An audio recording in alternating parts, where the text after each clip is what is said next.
Jeff. You're the reason we're late.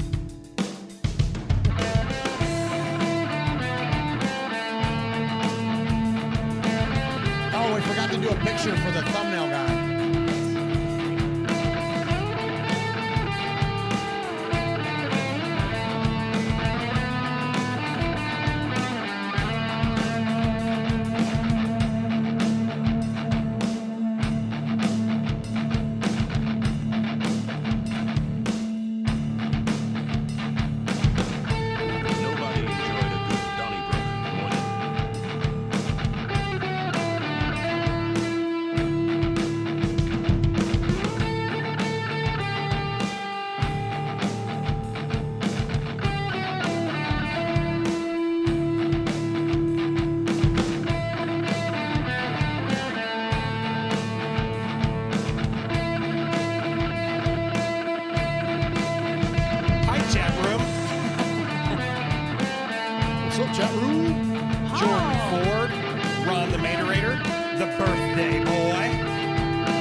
Perfect. That's all right. I don't know what it means, but I did it. Yeah, you did. Here we go. Whether we like it or not, we got to talk about the Raiders. Episode number 318 of Raiders Fan Radio, coming to you live from Murf's Fan Cave. Appreciate everybody joining us. Hey, it's Mike Garafolo, NFL Network here in the home office, and you are listening to the Raiders Fan Radio podcast, taking that lighter journey into the dark side with Murf, Swag Jeff, and Michelle. She's got great hair. It's a little pink, it's a little purple, whatever it is. I'll tell you what, if I could grow it, I would sign up for that color today. So listen to her and the entire crew as they give you all the information on the Raiders on the podcast that benefits the One Nation Foundation. It's a great cause. It's a great pod. Tune in, turn it up. Here it comes. All that Raiders info and takes coming at you right now. Jackpot, baby. Raiders Fan Radio. Oakland, L.A., Oakland, Vegas, Raider Nation, wherever, forever. You got your old Uncle Mosh and Raiders Fan Radio from Murf's Man Cave, taking a lighter journey into the dark side. Sit back, put your feet up, pop a top, and enjoy the ride. Here we go! Look left, look right, Bolitnikov, a leaping pass, touchdown! We miss you, we love you, and we'll see you in the Hall of Fame. When you have great coaches, then after you have great coaches, you get great players. You have a great organization, and you tell them one thing: just win, baby. Way up the middle, intercepted Filipiano at the 50, time running down. Oakland football, and I think Oakland victory. The Oakland Raiders have scored on the most zany, unbelievable, absolutely impossible dream of a play. Well, I love this team. I think this team can win. I think this team can win. You are listening live to Raiders Fan Radio. Take it away, guys. Why, thank you, Brent Musburger. What is up, Raider Nation? Your old buddy Murf back once again for what we trust will be a fantastic episode of Raiders Fan Radio, despite the Raiders season effectively coming to an end as we kind of laid a little bit of an egg. Well, not even kind of a little bit. Let's just go ahead and own it. We took a dump in frickin' Indianapolis, and unfortunately, the Raiders' playoff chances are dashed. And although we had an outside shot looking in to begin with, it's never fun to see your team get mathematically eliminated. And I think we all were rooting for this regime so incredibly much. And so it was definitely a letdown. And we're going to talk about it in a little bit. Jeff's got a rundown of, we're going to look back on 2023, and Happy New Year, everybody. As we now head into 24, there's been a lot. Michelle, we've been through it as fans for the past calendar year. Has been absolutely insane. But anyway, so we appreciate all of those of you that are joining us live tonight at youtube.com/Raiders Fan Radio. Appreciate everybody that's in the chat room tonight. We love you guys so very, very much and appreciate the support you give this show, because it allows us to benefit our nonprofit, which is the One Nation Foundation. Any of the merchandise sales that you guys, by buying t-shirts through our TeePublic site, any of the direct donations in the super chat, any of the advertising opportunities that we get around here, 100% of that money goes to the foundation, and we give that money away to Raiders-related charities. And so thank you guys. We can't do that without your support. And even if you can't support us monetarily, we just ask that you hit a like, hit a subscribe, hit a thumbs up, because that currency goes a long way with our advertisers, like the good folks at Manscaped, which we'll have a message to you tonight about the good folks at Manscaped. And so we appreciate all of you, Raider Nation, so much for supporting Raiders Fan Radio and the One Nation Foundation. All right, so I don't do this show alone. I do it with my two best friends. So let me first turn it over to my best friend and yours. He adorns the Eastern Annex of the Murf's Fan Cave desk. His name is Swag Jeff. It's diving and profiling. What up, Swaggo? Man, it's good to be here. It's good to be here because we need it, right? We need a little therapy, and kind of like what you said right there at the top. This year, 2023 was just it was a rough one, as the kids say, So we're gonna kind of break everything down, and and we might talk about the last game for just a second or two, and but it's on to Denver, last week of the season. There's still a lot on the line and all that. Even though nothing's on the line, there's still a lot to play for, most importantly, pride. But there's still a lot of other stuff to play for as well. So get in the mix, man. We're going to have a great show. But, Murph, we don't do this show alone, pal. Heck no, we don't. No, definitely not. So to my left over here, adorning, once again, the southern annex of the eastern annex of the Murph's Fan Cave desk, please welcome in Michelle Swag. Hey, Michelle. Hey. Okay, so while we were mathematically eliminated, I will say it took longer than I thought. Because I think most of us, weeks back probably figured there wasn't a snowball's chance in hell that we could even, see the playoffs. So there's that. And it's funny, and to think back to and shout out our buddy Mo Moten over Silver and Black today. Was talking about how this felt like there was 3 seasons in one with all the things. Think back to Michelle. Think back to the latter part of Josh McDaniels' career with the Raiders. Again, it was we were looking at this we may not win 4 games. You know what I mean? Yeah. Well, I was thinking we may not win 4 more years. It really felt like there at the very end. It did feel like there was no hope. There was no hope, and there was no good in sight. It was rough. It was rough. Yeah, okay, being dramatic, but that's how I felt. Yeah, and I think that's one of the things too that and we're going to get into the discussion around Antonio Pierce and all that stuff here in a bit. But I think that's one of the things that we've latched onto as fans is that we were in the depths of freaking fandom and rocketed all the way back to now see this potential for this football team under his leadership. And so it's we have just glommed onto that as fans. You know what I mean? So sure. But anyways, we appreciate you, Raider Nation. Appreciate you hanging in there with us tonight. Appreciate all the, listen, here recently, our last few shows, we see that we get new listeners each and every week. And if you're new to Raiders Fan Radio, we call it a lighter journey into the dark side because we take our fandom pretty seriously, but we don't take ourselves pretty seriously. We like to be a little goofy and have a good time. And so, with all those new listeners, man, it's our numbers are going up and up and up. And so we just thank you to everybody new that is out there, and much respect to you for joining the show. And again, we could be a little irreverent and a little silly at times, but at the end of the day, man, we love our Raiders and everything that we talk about around here, even if it's not on the nose about the Raiders, it is definitely always Raider adjacent. And we'll just tell you this, We're just three knucklehead fans in a bonus room that happen to have microphones and like hanging out with each other and talking about our favorite football team. You're not going to find hard-hitting analysis. This is not the place to go if you want to break down tape. There are plenty of people and folks out there that do that kind of stuff professionally and as hobbies and otherwise, and that ain't us, man. We're not analysts. We're not former athletes. I mean, other than high school and a smidge of college, but outside of that, we're not coaches other than coaching my kids. You know what I'm saying? Like but what we do represent the Raiders, and we love our Raiders beyond, there's like the things in life that really count, right? Your faith, your family, like those relationships of those closest around you. Like those are the things that really count in life.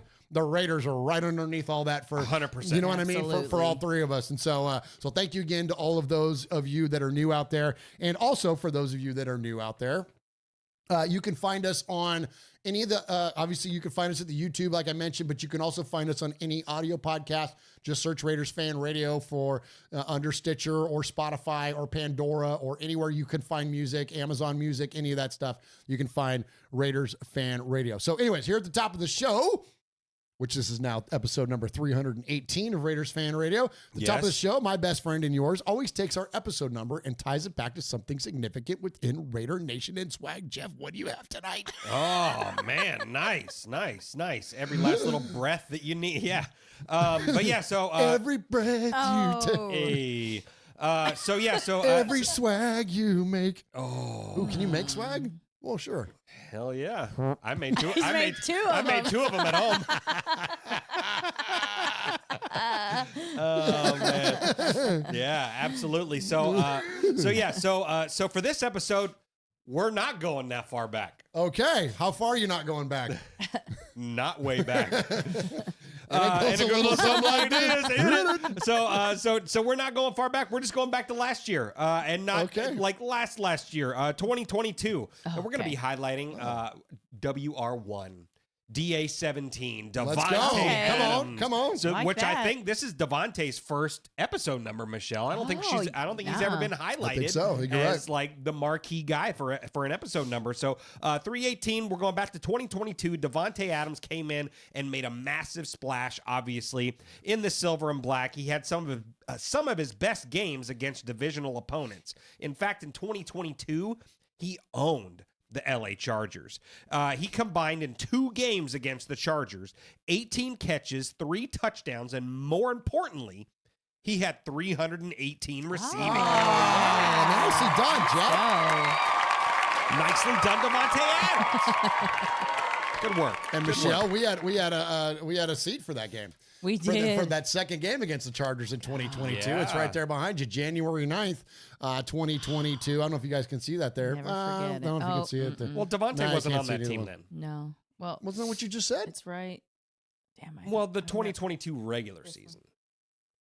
That was still... Oh, that was 2021. Oh, yeah. Yeah, What well, am I saying? but thank you for Scratch just that. bringing that up one more time that you guys were at that Yeah, game. I mean, That's all I was trying to do. Really all that you we were can trying to do, slide and that I- into the conversation. You best believe I'm taking that opportunity. Heck yeah. Absolutely. That's what I was trying to do, Michelle. I'm just trying to rub his nose in it. Well, good. Because he loves it when we bring that up. He I love that does. shit. He does. Yeah, I love that shit. Hey, Michelle, remember that one time that you and me and Lamont, Uncle Mark, my and Sonny, gosh, and I we all, will never forget that. was I- so all of cool. our I was- listeners were Kevin there. the Raider and nerd all was that. there. Like, that was amazing. Everybody Gil was had that there. amazing tailgate for us. Oh, the tailgate. That was so So fun. fun. Everybody was there. That was so fun.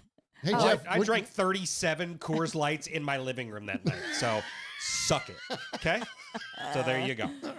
You may have had the better time. I'm just trying. Nah, I was trying to make you feel better. I was just trying to make you feel No. better. No. All right. Hey, Get some contact. hey, Uncle Mosh, tell us about it. Woo! Hey, Raider Nation! You got your old Uncle Mosh here with an updated contact info. So sit up, zip up, shut up, and pay attention. You can call us at 909-345-3346, or as Murf would say it, 909-345-3346. How about emailing me? You want to email me? Email me at show@RaidersFanRadio.com. Or what about reaching out to us on some of that social media stuff Swaggy likes? Try Facebook at Raiders Fan Radio Podcast, the Twit at Twitter at Raiders Fan Radio, Insta something, Instagram at Raiders Fan Radio, the tiki-tiki-taki-talk, TikTok at Raiders Fan Radio. Or what about the Twitch? Some of you out there, Twitch. Anyway, Twitch at Raiders Fan Radio. Or if you don't like that, go to the YouTube. America, go to the YouTube. YouTube.com/Raiders Fan Radio.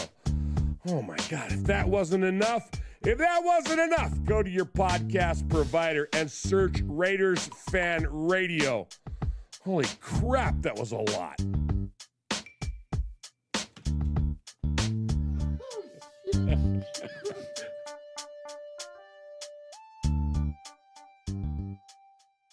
Good. Oh, there we go. Okay. We still got We it. don't miss. I'm telling you. Nope. All season long, I don't think we've missed. No, we I have don't think not. so. We've been on it this year. Yeah. We've been on it. Our timing has been fantastic. Yep, really good. Yeah, good So stuff good. there. We're really good at this. No, we are so good good at this. Shit, Yeah. I'm telling you. Ah. So Jeff, Yeah. you're here at the top of the show. You know what we forgot to do? What's that? We got to sell the audience something, Jeff. Okay. And what we're going to sell you is we want to bring a message to you from the good folks at Manscaped because they provide corporate sponsorship for this show here at Raiders Fan Radio. And as I mentioned, 100% of that money goes to the foundation. So Swag Jeff, what do we have from the folks tonight at Manscaped? Absolutely, man. So first and foremost, salute to the new year from our friends over at Manscaped. Now, I don't know if you guys have already set your New Year's resolutions or anything like that, but I know I did. So this year, I'm really hoping for the boys to look like Times Square. That's what I'm doing. I'm looking for my wife to count down from 10 to unveil a sparkly, shiny ball drop. That's what I'm looking to do, man. And we look no further than every man's cheat code in the game, and that, of course, is the Manscaped Lawnmower 5.0 Ultra Pack. Absolutely, man. And it's already the early vote of MVP of the year 2024. The Manscaped's 5th generation lawnmower pack. It's right here. It's not just a trimmer; it's your grooming sidekick. So right here, so I'm gonna pull this sucker out, man. So it's Hope you're talking about the Manscaped. Absolutely, man. It's amazing. It's equipped with 2 skin-safe blade heads. So it's got all this stuff in here, all the guards, all that stuff. It's an amazing product. It reduces the nicks, reduces the cuts. And if you like this thing, which I don't know why you wouldn't, but if you like this thing and you want the full grooming experience, all you need to do is look no further than the brand new Performance Pack 5.0.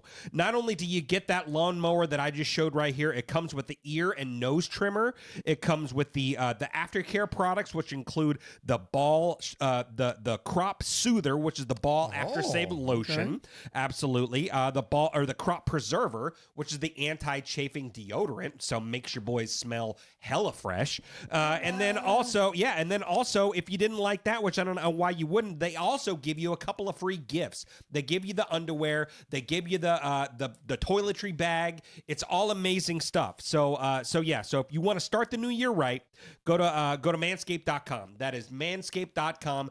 Use promo code Murf, MURF. That gets you 20% off plus free worldwide shipping. That's like 87 quadrillion balls that is being serviced by Manscaped over there. So definitely nothing says Happy New Year like a deal that leaves your balls and your budget feeling absolutely refreshed. And trust me, your balls will thank you. Nice job, Swaggo. Nobody enjoyed a good belly dip more than 6th-year linebacker Phil Villapiano.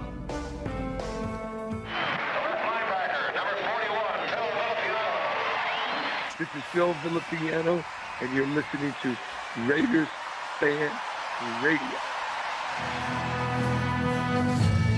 Saddle up, little buckaroos. Raiders fans are for life.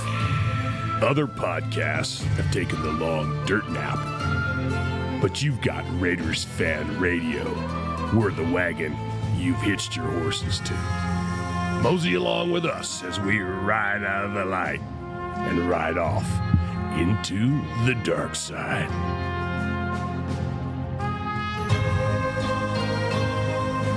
All right, appreciate you, Raider Nation, joining us live tonight in the chat room there at youtube.com/Raiders Fan Radio. Michelle, who do we have in the chat room tonight? All right, okay, we got Ron's in there, of course, take care of business. Thank you, Matthew is in there. Paul's in there. Atticus B. Rockin's in there. Vibe, she's in there. Hey, baby. Foxy Scorpio. Jordan's in there. Jay Jackson. Hey, Jay. Oh, What's up, Swag. Jay? Swag's in the chat. Hey. Who else we got in there? Oh, Daniel Mangus, of course, but the man guy are in there.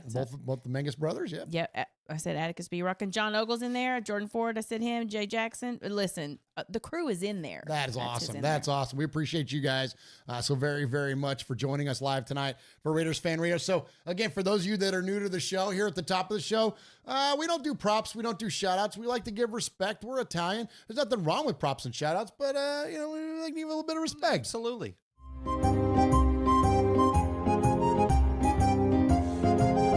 Murf, Swaggy J, Nation, it's time for a little respect. You know, respect ain't bought, it ain't sold, it ain't demanded, it ain't negotiated, it's earned. And without blowing smoke or giving shameless plugs, we want to say salute and much respect to the following folks.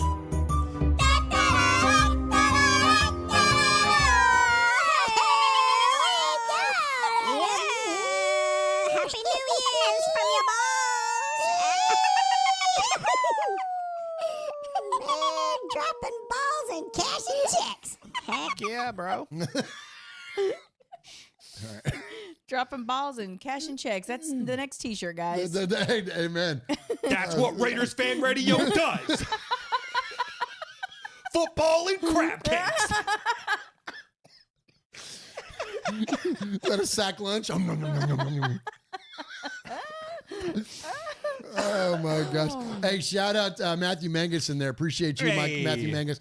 He says for $4.99, appreciate that super chat. That money will go straight to the foundation.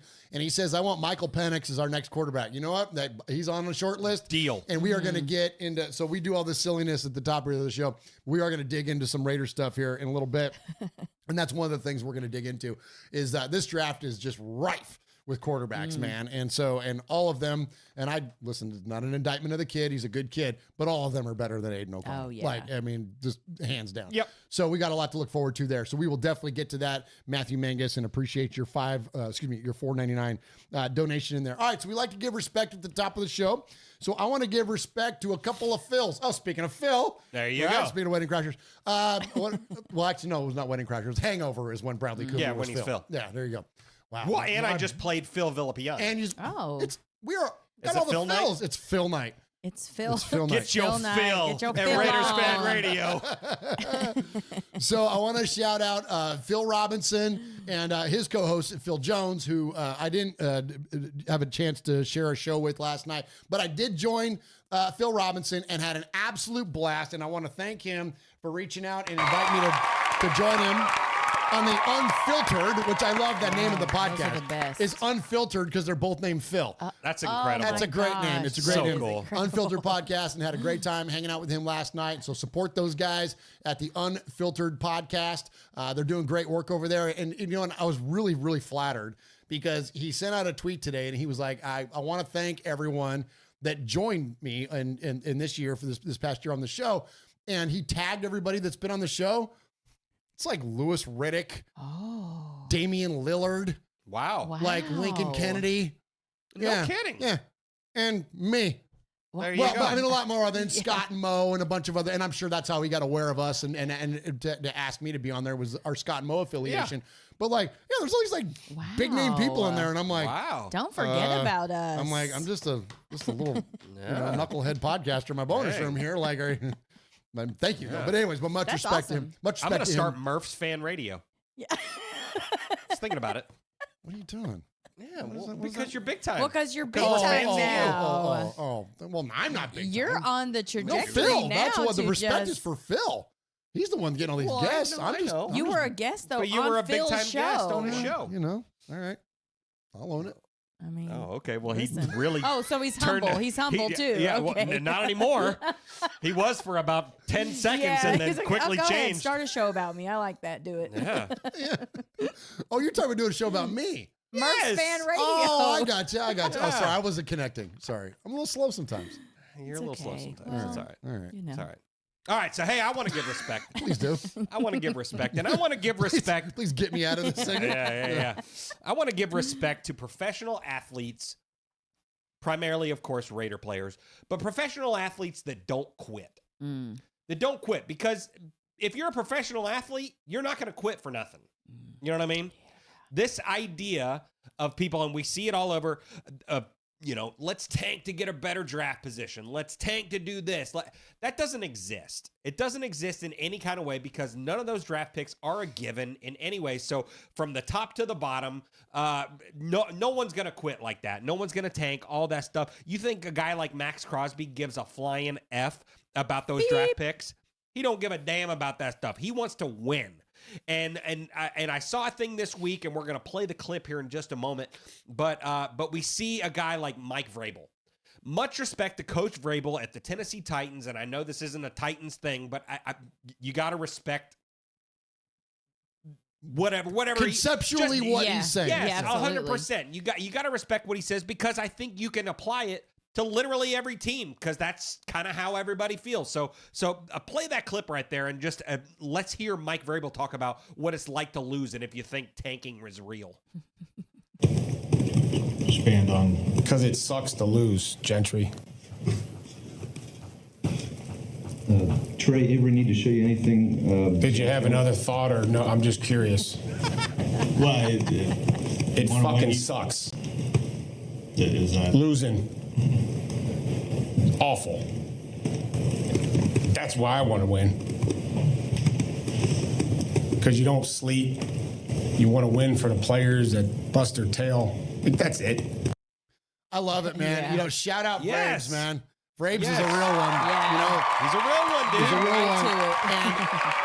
And, and I think that's an excellent call out, Jeff, because tanking or worrying and vying for draft position, that's a fan thing. And Michelle, you and I even had a conversation before the show started that, like, we can recognize it's better for the Raiders to lose at this point. I mean, I get that, because it gives us that power in the draft. But that's not the mentality of players and coaches. No, that's a fan Those thing. are That's a fan fan things. thing. And we got to remember that, Michelle, that's a fan type thing. Yeah, absolutely. I mean, imagine getting the whole team on board to say, all right, guys, some of y'all may not even be here next season, but we're going to lose this game so we can get this better draft pick. Like, that's just asinine. It's asinine. That's the best word for it. I'm so with you on that, Michelle. It is ridiculous. Did you have any respect to pass around tonight? I do. Yeah. Okay. So last week I respected Raider Nation, but I want to get a little more specific and respect our Cia fans and the chat specifically. Because we lost and we got booted out of, even the possibility of, playoffs, but we still, I've got a bunch of emails, and I know we've got calls. I haven't heard them, but they're, for the most part, really hopeful and positive about where we're headed. And it takes a lot to hang in there, even through tough losses. And I know I said that for Raider Nation as a whole last week, but specifically, we just have really solid Cia fans. And this chat is I just respect to them. Much respect. I love that. Absolutely. We can't thank you guys enough for that. And you know what? And I love that call out too, Michelle, because look, and there are a ton of Raider content creators and shows and gathering points and all that kind of stuff. But I really do feel like we have some of the, like, if you're listening to this, if you're got us on your TV or your laptop or your phone or whatever, however you're consuming Raiders Fan Radio, if you're choosing to spend your time with us, like, you die hard as hell. Yes, right. Like, Absolutely. you know what I mean? Like, you can't get more die hard. Yeah. If you're still here. Yeah. Yeah. Because, and again, when the Raiders do well, our numbers go up. It happens with Scott will tell you it happens with Silver and Black today. When the Raiders are doing well, everybody's number. But there's that group of folks in there in the chat room and otherwise that are ride or die here at Raiders Fan Radio, no matter what. And we can't appreciate you guys enough for that and for your dedication and not only your fandom and your what's the word I'm looking for, your patronage of this show. Yep. Man, it's very flattering. And so thank you guys so very, very much for doing that, man. That's freaking awesome. Yep. Much respect. All right. Here we go. For everybody out there going, well, these guys going to talk about the Raiders. Well, now. Man, I've got certain information, all right? Certain things have come to light, and, given the nature of all this new shit, this could be a lot more complex. I mean, it might not be just such a simple, What in God's holy name are you blathering about? Well, I'll tell you what I'm blathering about. I've got information, man. New shit has come to light. Well, go ahead, Jeff. Well, why do I got to lead? That was, and we're going to get into it later, but all the emotions that we've been on over the course of the last 9 weeks, we talked about last week and the weeks leading up to this moment that, a team can't sustain victories on emotion alone. Well, Raider Nation has been on emotions as well. We've been on this roller coaster of wins, losses, all this kind of stuff. And then we really had a shot. We won on Christmas Day, all this stuff. And then what happens? We do some Raider shit.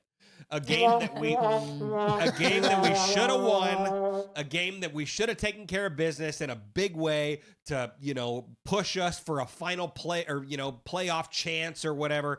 And then we did that, Yeah, it was disappointing. There was a lot on the line. And I think that while we had an outside shot looking in on the playoffs and literally everything had to line up to be perfect, Michelle, just like it did in that game we talked about back in the beginning of 2022 for us to make the playoffs. We needed to win our final 4 games and we needed a whole bunch of other things to happen. And it happened. It was miraculous. And we always stay positive around here. Not always, not overtly, but for the most part, we're going to try to remain positive, or at least look for the positives in things. And so we were remaining hopeful. I mean, for those of you that have listened to this show enough, the last 4 weeks, I've been lining out playoff scenario, one after the other, looking for those positives. And unfortunately, without taking care of business, and the Raiders, the number one overriding factor for the Raiders in this late season push was that they had to win out. That was the bottom line.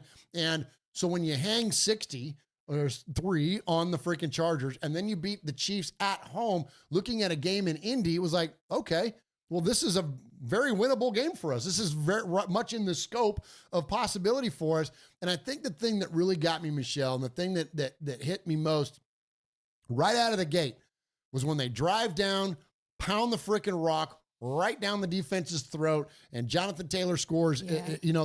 It felt like, oh shit. And then we're gonna do some Raidery ass shit today, and there it was. It's like we had put it on the side for a while. Antonio Pierce had us and everybody else riding high, but unfortunately, we finally. And some people give me shit about this term, but it's the truth. We finally ran out of talent. And and what I mean by that is that when you, with the players that we have, and even some of the play callers that we have, at a certain point, they run out of talent. They're only capable of doing so much. And it's unfortunate that it happened against Indy, because you would think with the performance that we had against the Chiefs, we were world beaters at that point, literally, when you're beating the champs, you know what I mean? The darlings of the NFL in their crib. And so then to come up short against the Colts, who have been a nice story this year, but it's still Gardner goddamn Minshew. You know what I'm saying? Yeah. So I hate that guy, by the way. Yeah. I'm not a huge fan. Well, and Atticus B. Rockin said it in the chat, and I really didn't even connect the dots until this very moment. Gardner Minshew, he punked us in our last game in Oakland. Yeah. Oh, because he was the quarterback for the Jags. Yeah. So F that guy. Yeah, F that guy. But Michelle, it just for the first time since Antonio Pierce has had the reins, I guess where I'm getting at is that I felt like even today, getting ready for the show, I'm always excited and get with you guys and get with the chat and all that kind of stuff. I'm always having fun with that. But around the team itself, I'm gonna have this lingering, almost like a dread, almost like a mourning, because it was I know we got one game left, but I don't know. I'm sad for something, and I can't quite put my finger on it.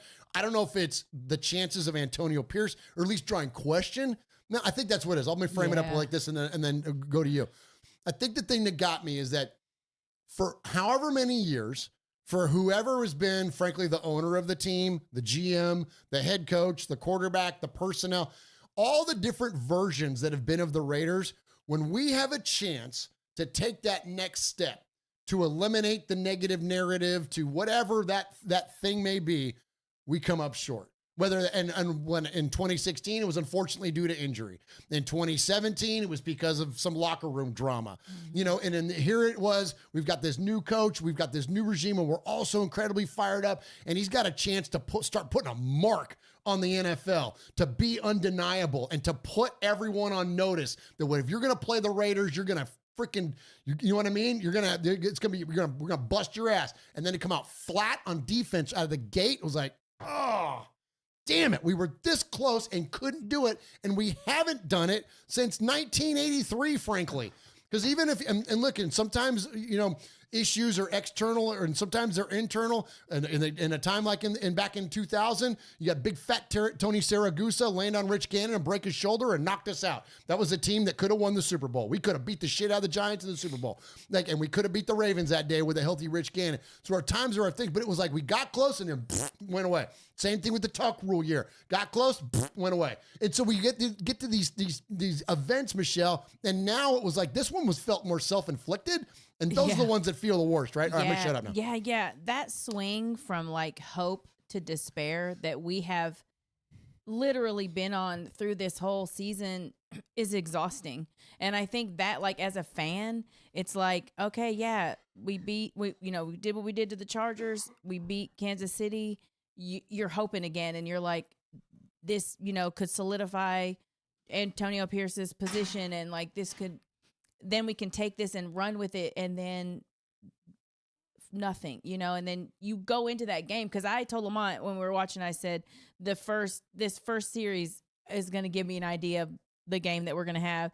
And then that happened, what you said, and it was like, oh no, this is the team that showed up. And so despair, and then you're like, you had went into it really hopeful, and then and I think you're mourning that things are going to be very different, even if they keep Antonio Pierce, we don't know what's coming next, so they had this chance to make the stamp on it this season, and win out, and they didn't do it. And it sucks. It would have been nice, like, if they would have taken care of business, and then then the other pieces don't fall. Yeah. It's right. Like, okay, well, we did what we could, and it wasn't up to us. Well, now he's not undeniable, right? Yeah. And so now there's question. Now, in my mind, he is. He's still undeniable. And I think that, so just take this thing positive. So here we can all, get all sad in our feelings about losing a game.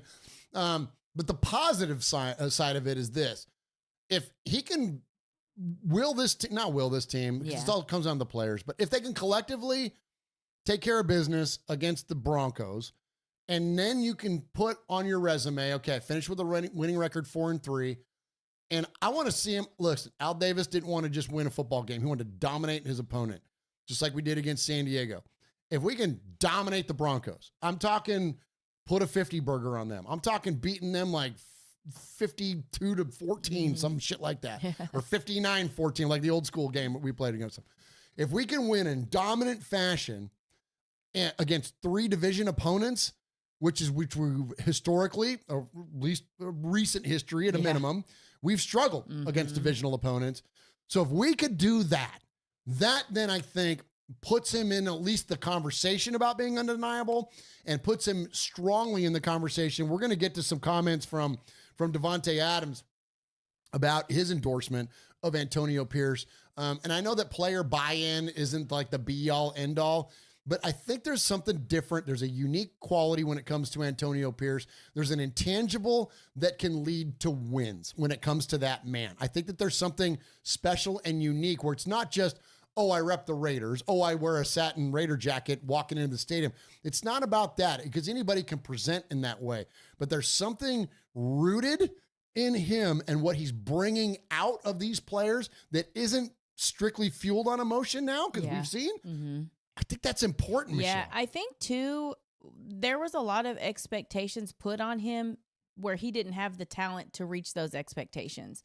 Not him personally. I'm talking about like the quarterback position. And, so we had all these expectations, but he's not working with what he brought to the table. He's working with what somebody else brought to the table. So we have all these expectations for him to take that and just succeed with it, but it wasn't what he was bringing to the table. It'd be nice to see what he has to bring to the table to complete what he's done, because I feel like he did enough this season to show that he can take some mediocre bullshit, and I'm not calling the players mediocre, but like, Josh McDaniel's system and all the things that he had to work with that he didn't pick. I thought, he did a really solid job, bringing the team together and bringing in people and doing those things. And I think the expectations that we all had was that he could take, nothing and turn it into going to the playoffs and winning the Super Bowl. And that's too much to put on somebody who didn't bring everything to the table himself. Yeah, absolutely. Well, and to kind of piggyback on what you said right there, he took players that weren't his own players, and got so much out of them, and frankly, more than Josh McDaniels ever did. Mm-hmm. Look at a guy like Malcolm Kuntz that was getting yelled at in practice and telling him get the F out of the way and stuff, and wasn't being utilized. And what they do, they made him into like a freaking stud, man. It makes that Tyree Wilson, leeway time of until he's full ready and all that kind of stuff. It makes that a lot easier to swallow. I mean, even a guy like Zamir White, is another guy that, he understands that, it's all about the smash mouth football and stuff. And you give a guy an opportunity to do something, and here it is. And so I'm with you.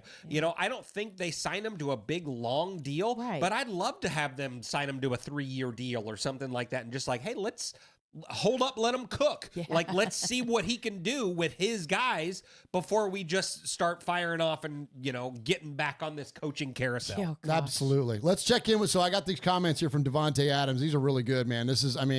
You can't get it. Listen, he's the best player at his position, arguably in the NFL. And to have this kind of an endorsement from not only a guy that's the best at his position, but clearly a leader in the locker room, especially on the offense. And let's check in with Devontae and see what he has to say about Antonio Pierce. Yeah, it's obviously who I wanted. That's my vote, and I've been vocal about that, and that's. That's basically how the whole locker room feels, and with good reason. He's come in and done a great job, and he's continued to win us over. It's not just the comfortable thing. I think having AP here will be it'll be good for this organization. He kind of embodies what it means to be a Raider, and that mentality, that swag, and all the things that he endorses is the things that I believe in. So.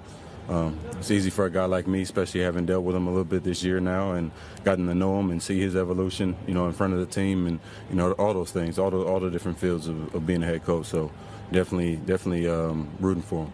Devontae. All right, so there we go. So there's the comments from Devontae. So here's something that, and I want to kick off the kind of a little bit more of the discussion here. And chat room, I want to know what you have to say on this. So a lot of the national pundits, right, are talking about the idea that the Raiders have to go through this hiring process and interview all these people and all that. And we know that they have to go through the technicalities of the offseason hiring of a head coach. I get all that.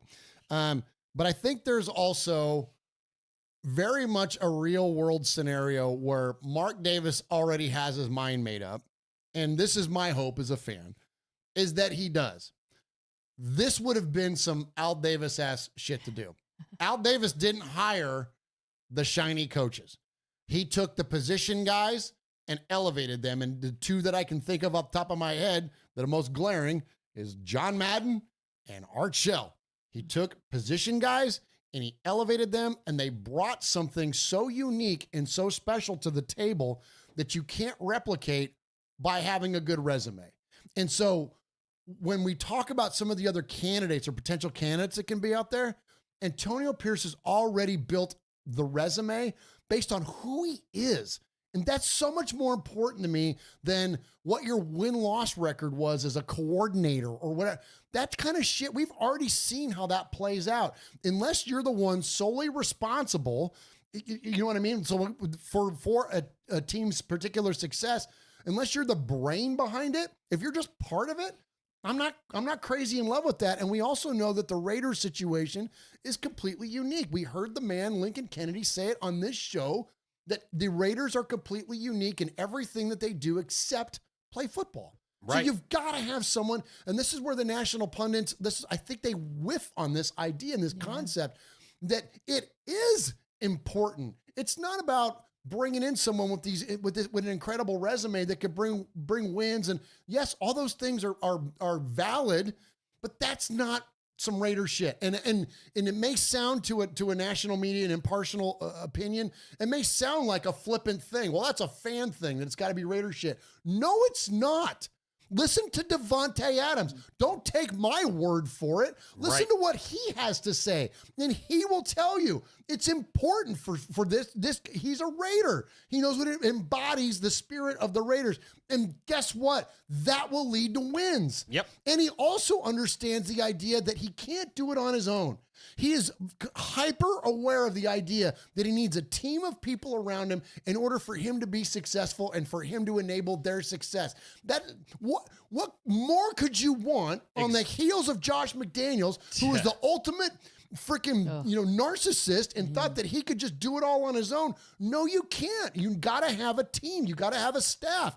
And Antonio Pierce is so aware of that and willing to, I'm telling you, Raider Nation, I can't, and as a fan, my heart can't endorse more for Antonio Pierce to be the goddamn head coach of this football team, man. It's like all the intangibles are there. The game management stuff, any of the clock stuff, some of the play call, any of that people want to nitpick about, he can learn that shit. You can teach a monkey a freaking playbook, for crying out loud. Right. You know what I mean? You can teach anybody to do anything. You can learn on the job. But in terms of like the intangibles, to be a leader of men, you can't teach that kind of stuff, man. Those are the things that are so freaking inherent.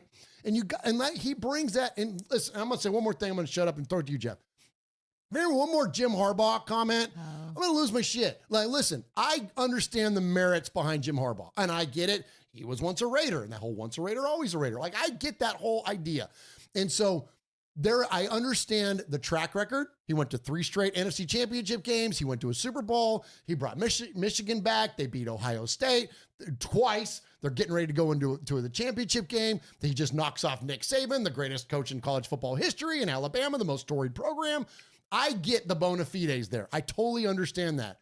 But there's something also, he's got baggage. He's got NCAA baggage, and the NFL has already said that if he has any more allegations come from the NCAA and he jumps to the NFL, they're going to suspend his ass. None of you are talking about that. You want your freaking head coach to be suspended for 6 games going into the 2024 season when you're trying to resurrect a freaking franchise like the Raiders and, probably develop a rookie quarterback? No, sorry, Jim Harbaugh. And I don't dislike Jim Harbaugh. If he had a completely clean cut coming from, and you know what? Oh, by the way, he's got a 10-year, $125 million offer on the table from Michigan. You think he's going to walk away from that? All you people out there saying that, like, he hired Don Yee so he could negotiate a contract with the NFL, or just negotiate a contract with Michigan because he's got $125 million on the line. Last thing I'll say, I swear, promise I'm going to shut up after this. The idea that people get so clear cut on their opinions before anything ever happens drives me bananas, Jeff. And the people that are like, it's got to be Harbaugh or it's nothing else. Even the ones out there that are saying like, it's got to be Pierce. It's got to let this thing play out. Let's see where it all lands. And to me, as of this, even on this loss, Antonio Pierce is still the man for the job. Absolutely. Well, you know what they say, Sith only deals in absolutes. Thank you. So at the end of the day, if Jim Harbaugh gets hired, he'll be my favorite coach. Right now, Antonio Pierce is the head coach of the Las Vegas Raiders. He's my favorite coach. And I love Antonio Pierce. I love that Pierce understands that he doesn't know everything. And he looks to his players, he looks to his mentors, he looks to his coworkers, his staff, all that stuff, Patrick Graham, all this stuff. He looks up to Mark Davis, all this stuff. Like, that's Raider shit, man. Like, let's run this team as the Raiders, as one unit. You bring in another guy, and here we go again. It's going to be another guy, like, especially a guy like Harbaugh. Harbaugh's going to change everything.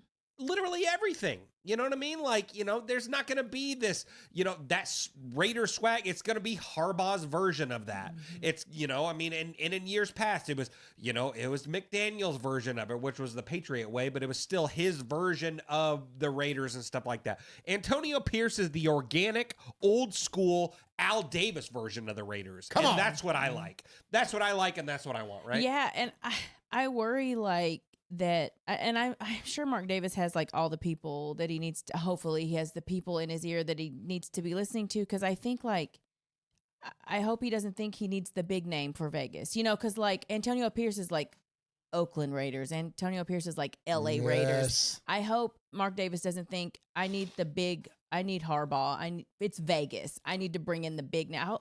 I hope he remembers I know he does. It's his team, but I just wonder if anyone is in his ear saying, "This is Vegas. We need the big name." Well, that's what makes me nervous. Is I hope that biggest voice in his ear isn't Tom Brady, because he's going to be preaching Michigan. Oh, Michigan! Yeah. You know what I mean? Yeah, and that's the thing that scares me. Is Charles also? Charles Woodson. Woodson's He may Michigan also too. be. He may also be preaching. Yeah, absolutely. So, that said, it's tough. I will say this for on that front, and I think it's a great point that you make there. When it comes to Mark Davis, this is a guy that, and Jeff, I'm going to turn over to you too after this to run down our year. This is a guy that was getting ridiculed on the road at SoFi Stadium by fans, about his decision to stick with Josh McDaniels. This is a guy who's getting literally yelled at in, the Las Vegas Aces parade when they did the parade for the WNBA team. And he's getting berated by fans about his decision and fire Josh McDaniels signs thrust in his face and all this stuff. Right now, for the most part, I know some fans, and we're seeing in the chat room comments. I can't wait to catch up. Some of the comments, from fans after the Colts game is that some fans are just flip-floppy. Yeah. They just kind of go week to week with it no matter what.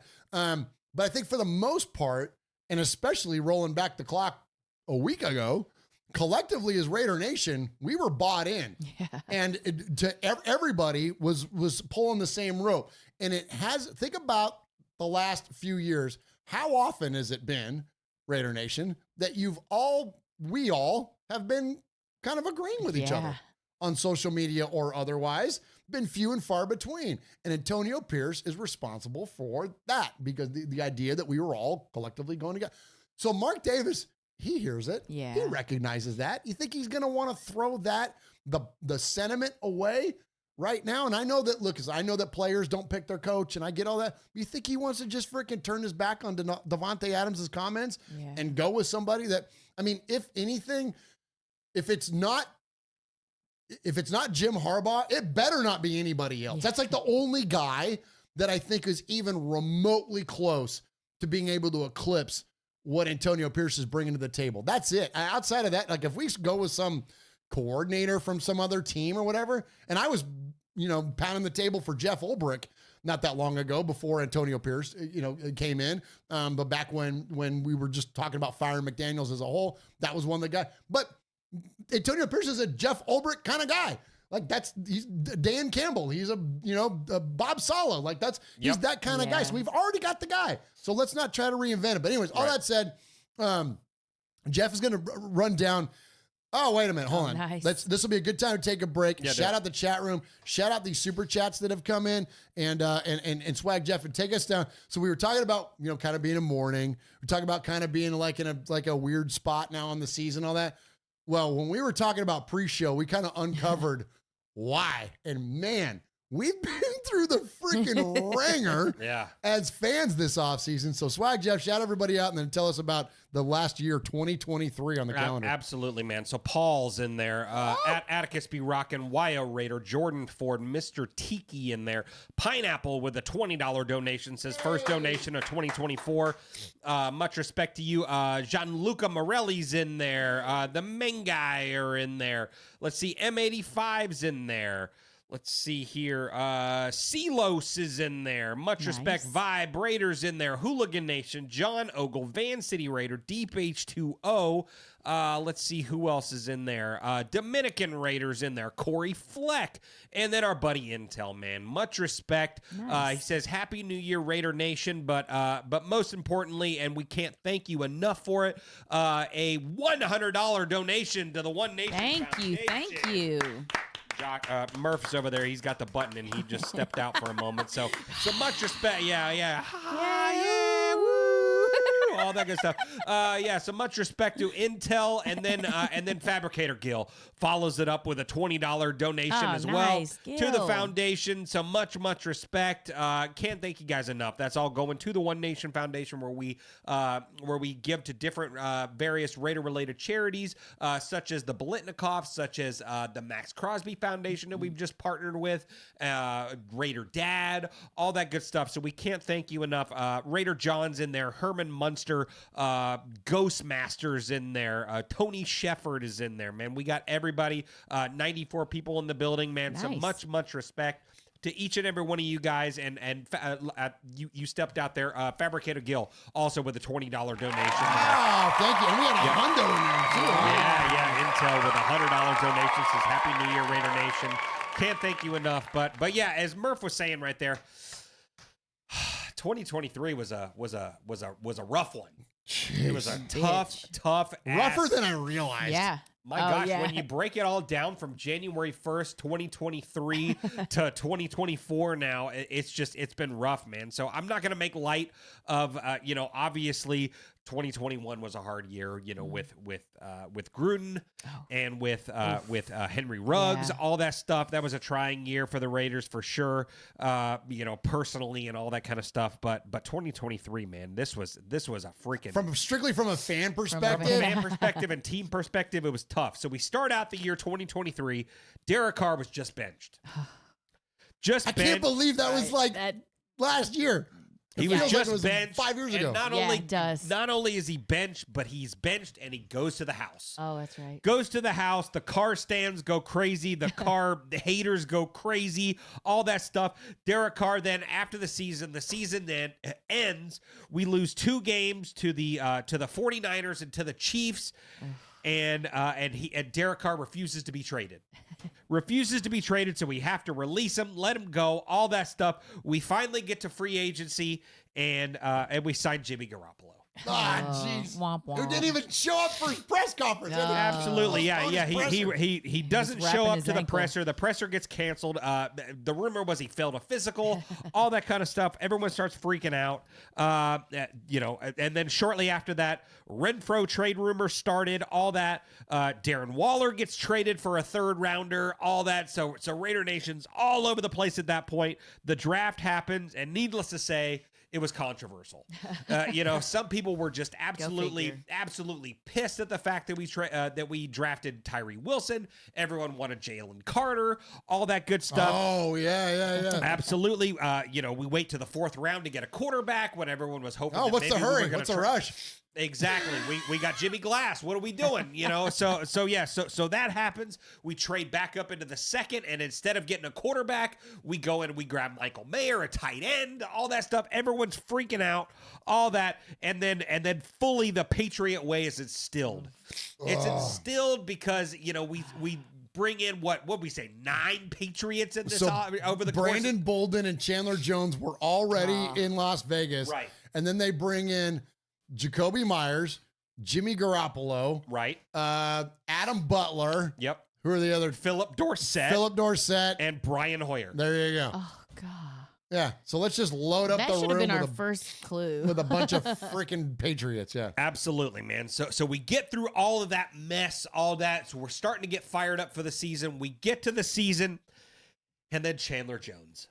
Oh, boy. Chandler Jones. That was a season all by itself. That was a season all on its own, man. Chandler Jones does his thing. He gets released, all that stuff. So we finally get to the season, and it's an awful start. We can't score 20 points. The defense looks terrible. Renfro is absolutely MIA. All that kind of stuff. We're freaking out. Thank you. We're freaking out. Mark Davis gets yelled at SoFi Stadium. All that stuff. It's the infamous now. Smarten up. Smarten up. All that stuff. Mark Davis gets accosted at the WNBA parade after they've won their championship to fire Josh McDaniels. Brian Hoyer starts against the Bears at that point, and makes Tyler Badgett look like a freaking, all-pro, all that stuff. We fall to 3-5 after the Lions game. The Lions, we only had 157 total yards against the Lions that day. And then finally, Josh McDaniels, Dave Ziegler, Matt Lombardi, they all get fired, right? Antonio Pierce takes over.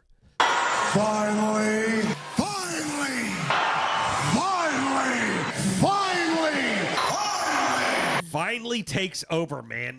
So he we hear him talk. He's all this, he was born a Raider, straight out of Compton, all that stuff. And then we hear him do his second ever speech to Raider Nation at the Blendikoff event.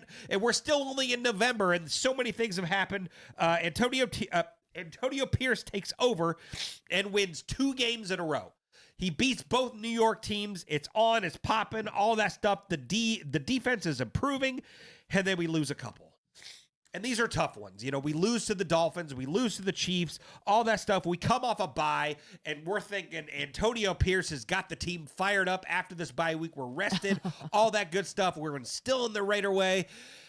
And then we lose 3-0 to the freaking Minnesota Vikings. The lowest score ever in an indoor football game against the Minnesota Vikings, man. That was definitely a brutal one. I'm telling you, man. Yeah, it was absolutely terrible. But then we go to we come home, we play the Chargers, we hang a 63 burger on those son of a bitches, and then we go to Arrowhead. Christmas Day, Arrowhead Stadium, and we win. We win. So we're here. We're all over the place, man. This crazy year of 2023, maybe it's going to end good. And then last week happened. Jeez. So to say that 2023 was just a freaking shit show, Dude, with a couple of good, with so many bad, all that, like, holy Isn't cow. that bananas, That Michelle? just feels like I feel like years. it was a decade. And I'm Holy not trying to cow. be funny. That really feels like years. Yes. Oh my gosh. No wonder we're all spent. That's what I'm saying, man. It was a rough go, Raider Nation, man. It was definitely a rough go. But hey, listen, despite all the crazy challenges that this team has had, some of them they're still having fun. The guys are still having fun. The coaches are still having fun. And so let's check in with Paul Gunther. Listen to me. Let's check in with Patrick. I just saw PG on my thing there. Let's check in with Patrick Graham as he talks about this season. And this is a guy that caught all the shit from a lot of people, including me. And so I will definitely give him credit, and I think a lot of other folks should and would too, that if anything was revealed to us on the departure of Josh McDaniels, is that he handcuffed this coaching staff and this football team, the players. He handcuffed everybody. And so when the cuffs were finally taken off of Patrick Graham, he did very, very well, and this defense has turned around. And this is I'm just going to play it, and then let's tag some of these comments here from Patrick Graham as he talks about this is the most fun he's had being a coach. I told the guys the other day, and I'm not going to get emotional, I promise you that. But I've had the most fun this year coaching this group of players than I had my whole career. Plain and simple. Not taking anything away from the guys I've coached before, but their growth, how they've improved, how they embraced myself, the coaches, the turmoil that we faced, and how they laid out there on the line for us, starting with our leader, Max, from him to the rookie that has the least amount of playing time. And I've had a lot of fun. I have a lot of fun seeing them, go out there, win games, lose games, and try their best and try to do what I'm asking them to do, learn from their mistakes. Again, it's just been a real fun year. I mean, I've been proud to be part of the Raiders. That's been a cool thing, just even when you think about the alumni and the people involved with this organization. It's been It's been cool. I would say dope because I'm from the '90s. It's been real dope. It's been real dope. It's really dope. You know. All right, there he is. So good stuff there from Patrick Graham. And that's the thing that, like, if you bring in another coach, Michelle, you bring in a Jim Harbaugh or anybody else, they're gonna revamp the staff, right? Yeah. Like, don't you love? That's endearing. Those comments from Patrick Graham. 1,000%. That sounds like a guy that wants to continue doing what they've been doing and grow and get better and stay with what they have. Like, man, hearing that, it just sounds so different from not that I listen to a lot of other teams' press conferences or other teams. I don't listen to a lot of other. I hear whatever's on NFL Network and right here and there and that kind of stuff. But man, that just sounded really special and different. And man, I hope he stays. I hope they keep him. I liked that. Yeah. that's really nice. Yeah. What do you think, Swaggo? I mean, it was. I'm worried that it felt like a goodbye. It did a little. It felt a little bit like it's been a pleasure to be a Raider. I'm never gonna forget this. This was so much fun, and maybe that's how coaches are every. Once you finally, hit about the end of the season, because no team is ever the same. Yeah. You know what I mean? Like every year, a version of the Raiders is a completely different team. You don't have the same folks in the building. You don't have the same players. You don't have any of that. The vibe is always just a little bit different. And so hopefully it's just that. And hopefully it's not, sayonara Raider Nation. It's been a pleasure, but I'm out. But that's kind of the vibe that I got from it. So I hope I'm way wrong.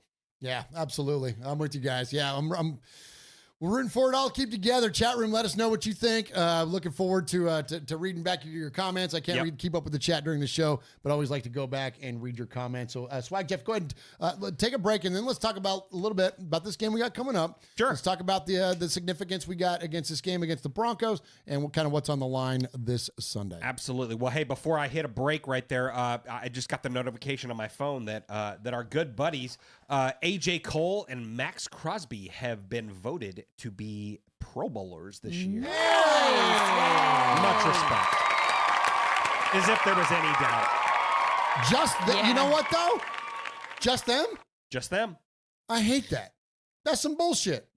Yeah, Spillane deserves to be there. I think Robert Spillane absolutely does. And unfortunately, look, Josh Jacobs couldn't do anything about getting hurt. Yeah. You know what I mean? He was on track to turn it around and have a Pro Bowl type season. Yeah. Now, granted, these guys will have Pro Bowlers. We'll probably have more that will come in. Oh, sure. You know what I mean? Just like, alternates and stuff like that. Kind of like, Derek Carr's pity Pro Bowl appearance last year. Yeah, because everybody starts sitting out and then you get, down to your 12th choice. Right. And so you have a Pro Bowler. Well, more Pro Bowlers, but I think Spillane for sure is definitely on the short list. Yeah. But even like both of our safeties have played amazingly well. damn, I think, you know what I mean? And really, I mean, I know I guess you can't put a guy in the Pro Bowl off of a couple of games. Oh, yeah. But Jack Jones, man. Yeah. Jack Jones, Malcolm Kuntz. Yeah. Yeah. Okay. Well, let's hear from the Pro Bowlers. All right, let's hear from them.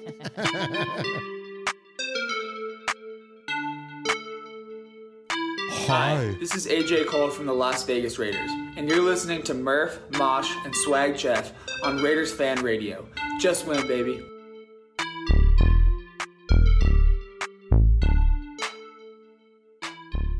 Hey Raider Nation, this is Max Crosby from the Oakland Raiders. And goes down, and Max Crosby, who forced a fumble last week. You're listening to Murf, Mosh, and Swag Jeff on Raiders Fan Radio.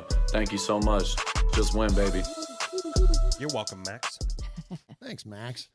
So, hey, I got some fun stats here to throw at you guys. Okay. So this is interesting. So, and this really is kind of a departure before we get into about the Broncos game. This is my one departure stat that I had this week. I thought was pretty cool. So there's 185 quarterbacks that have started 50 or more games in the Super Bowl era. Okay. 4 of them have been on teams that have won at least 3/4 of their starts. Okay, now this came up because it was relevant about Patrick Mahomes and Lamar Jackson, okay? Okay. Because both those guys are on incredibly, good football teams. Sure. Okay, so that kind of sells the lead there in terms of what the origin is of this list. So once again, 185 quarterbacks, 50 or more games, Super Bowl era. 4 of them have been on teams that have won at least 3/4 of their starts. Okay, there's 4 names on this list. Okay, they're the highest in terms of percentage, not in total wins, but in terms of percentage. You guys want to guess at who some of these names might be? And that's current players? No, this is NFL history. Oh, okay. 185 quarterbacks in NFL history started 50 or more games, and 4 of them have been on teams that have won at least 3/4 of their starts. So of these 185 quarterbacks, how many of them won more than 75% of their games?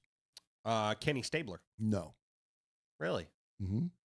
I already gave you 2 of the names. Oh, well, yeah, Pat Mahomes and Lamar Jackson. There you go. So Patrick Mahomes is second on the list. He is 74-22 for a 771 winning percentage, okay? Lamar Jackson is 4th on the list. He is 58-19 in his career for a 753 winning percentage. So pretty cool. All right. Now you guys want to guess who the other 2 names are? This was fascinating to me. Well, there's got to be a Raider, right? Of course there is. Yeah. Let's see. So I'll give you a hint. There's a Raider and a GOAT, or the GOAT. Oh, Tom Brady. Oh, Tom Brady. Yeah, Now Tom Brady's this is really trippy because he has a 754 winning percentage. His win total though, 251 wins to only 82 losses. Jeez. So he dominates this list in terms of total wins. But guess who's number 1 on the list with a 774 winning percentage? The highest winning percentage of 185 quarterbacks to start 50 or more games in the Super Bowl era. There's only one guy. Well, it's either Jim Plunkett. Nope. Is it Daryl LaMonica? Daryl frickin' LaMonica. Let's go. Come on, Matt Bomber. That's fantastic. For those of you who wonder what I was winking at is that we have our signed Daryl LaMonica jersey over there over Michelle's left shoulder. Damn, really? I named my damn dog Bomber for the Mad Bomber. Wow. Yeah, isn't that what's cool? the record? Wow. He is 62, 16, and 6. Because they had a lot more ties back then in the AFL. Oh, okay. So, yeah, 62, 16, and 6. A number 1 on the list. Isn't that fun? That's so fun. That was so fun. And wow. Yeah, absolutely. All right, so let's talk about this game. So, Aiden O'Connell and the Raiders, we beat the Broncos, of course.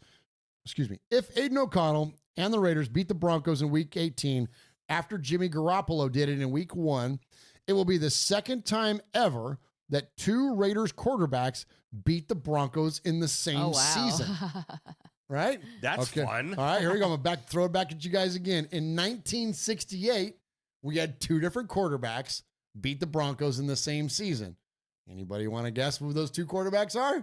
That would be Daryl LaMonica Yes. and George Blanton. Let's go, Swag Jeff. Come on.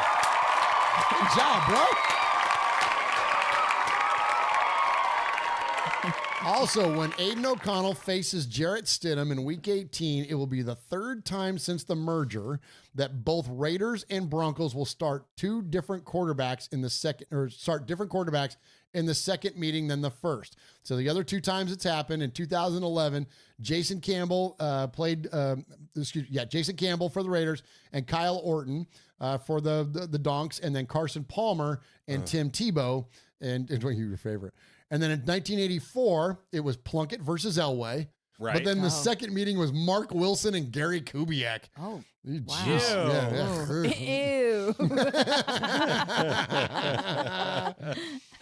All right, so let's talk about this game just a little bit before we. I don't know what our next segment is. Oh, more fundamentals. Because we're going to talk about the schedule next season. Oh, good. Listen, man, this is the Donkeys. I hate the Donkeys more than any other franchise in all of sports. And I know the Chiefs exist, and that's, I feel like that's an older even school than me. Raider fan thing is that, like, hating the Chiefs in it because it roots back to Ben Davidson and all that stuff, like Dawson and like shit that happened like before I was born, and I'm an old guy. But the Broncos are mine because I hate John Elway. Like John Elway and the Broncos were the darlings of the NFL for so many years, and also him, playing at Stanford and me being a Bay Area guy and all that. And I'm an East Bay guy, not a West, Stanford thing. So anyways, I can't stand John Elway. I can't stand the damn Broncos. I've hated them forever. And then you got all that Elway love for all those years. And then, here comes Pepe. And they become the darlings of the NFL all over again. And it just, I can't stand the damn Broncos. And so the idea that we're playing the Broncos, final game of the year, this is a big one for me. I'll never again go back to that whole tanking thing or man, no, it's the damn Broncos. Let's beat the ever-loving shit out of these guys. Yep. You know what I mean? Let's go in there. Let's dominate. We're going to be at home in front of Allegiant Stadium crowd. And I think that it's not only important for Antonio Pierce, it's going to be important for these players. Let's walk off. Yep. Because if we get beat, it's going to be a punking no matter what. If you lose at home last game of the year, you're getting punked. There's no way you're not against the divisional rival, let alone friggin' Denver, and let alone led by Jarrett Stidham and that asshole Sean Payton across the side from you. You know what I'm saying? This will not go well for any of us if the Raiders cough this one up on Sunday. And I'll tell you this, man. I think that too. I can't wait for this game. I'm excited for this game because no matter what, despite all the drama and all the bullshit that we just went through that Swag Jeff lined out for 2023, this is it, guys. This is it. This is it. This is the last time we're going to see our boys don the silver and black for last time in 2023 or 24 now. This is it. So I'm excited for it. And I feel like this is as big of a game as any of them have been. I mean, and I mean that genuinely because as a fan, we get to see it happen one last time. And I think that, they're going to bring it.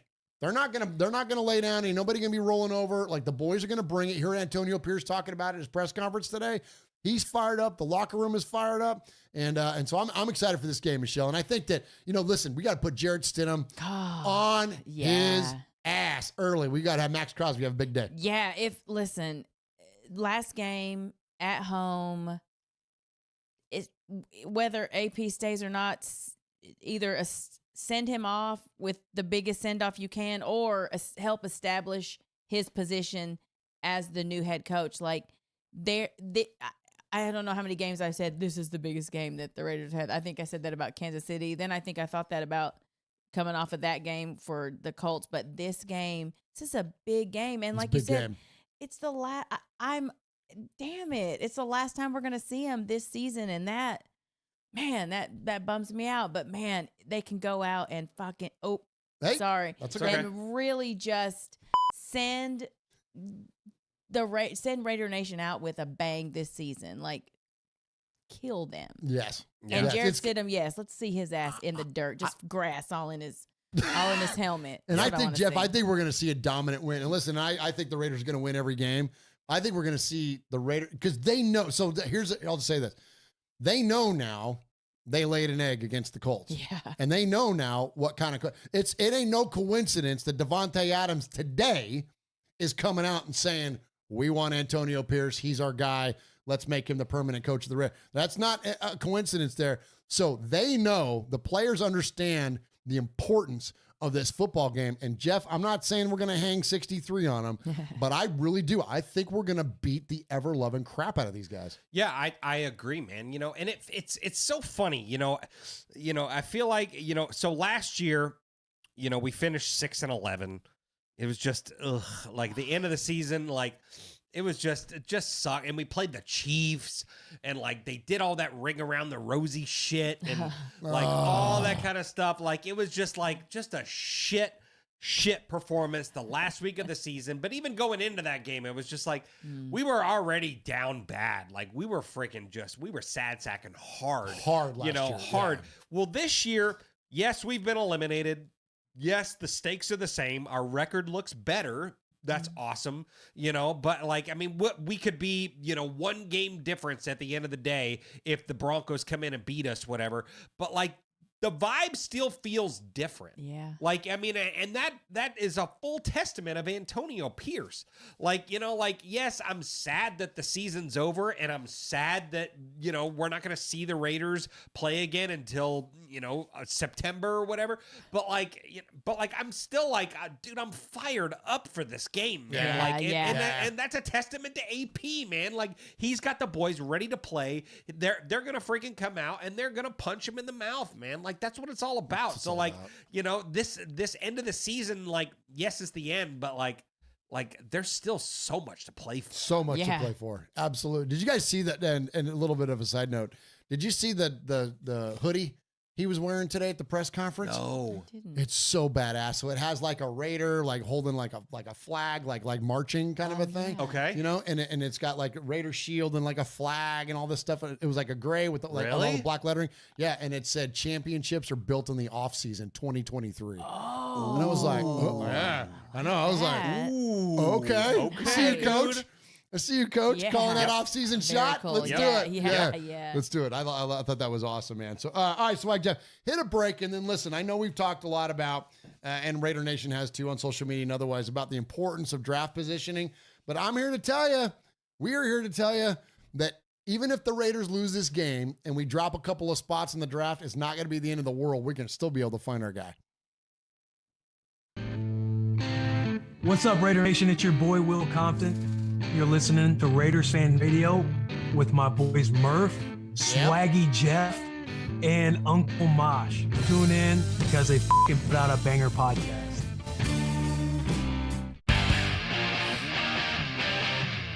This is Kevin, the Raider Nerd, live at the Oakland Raiders tailgate. Raiders! We got Gorilla Rilla. Say hi to Uncle Mosh and Murf. I love you guys. Much love from the black hole, baby. Just win.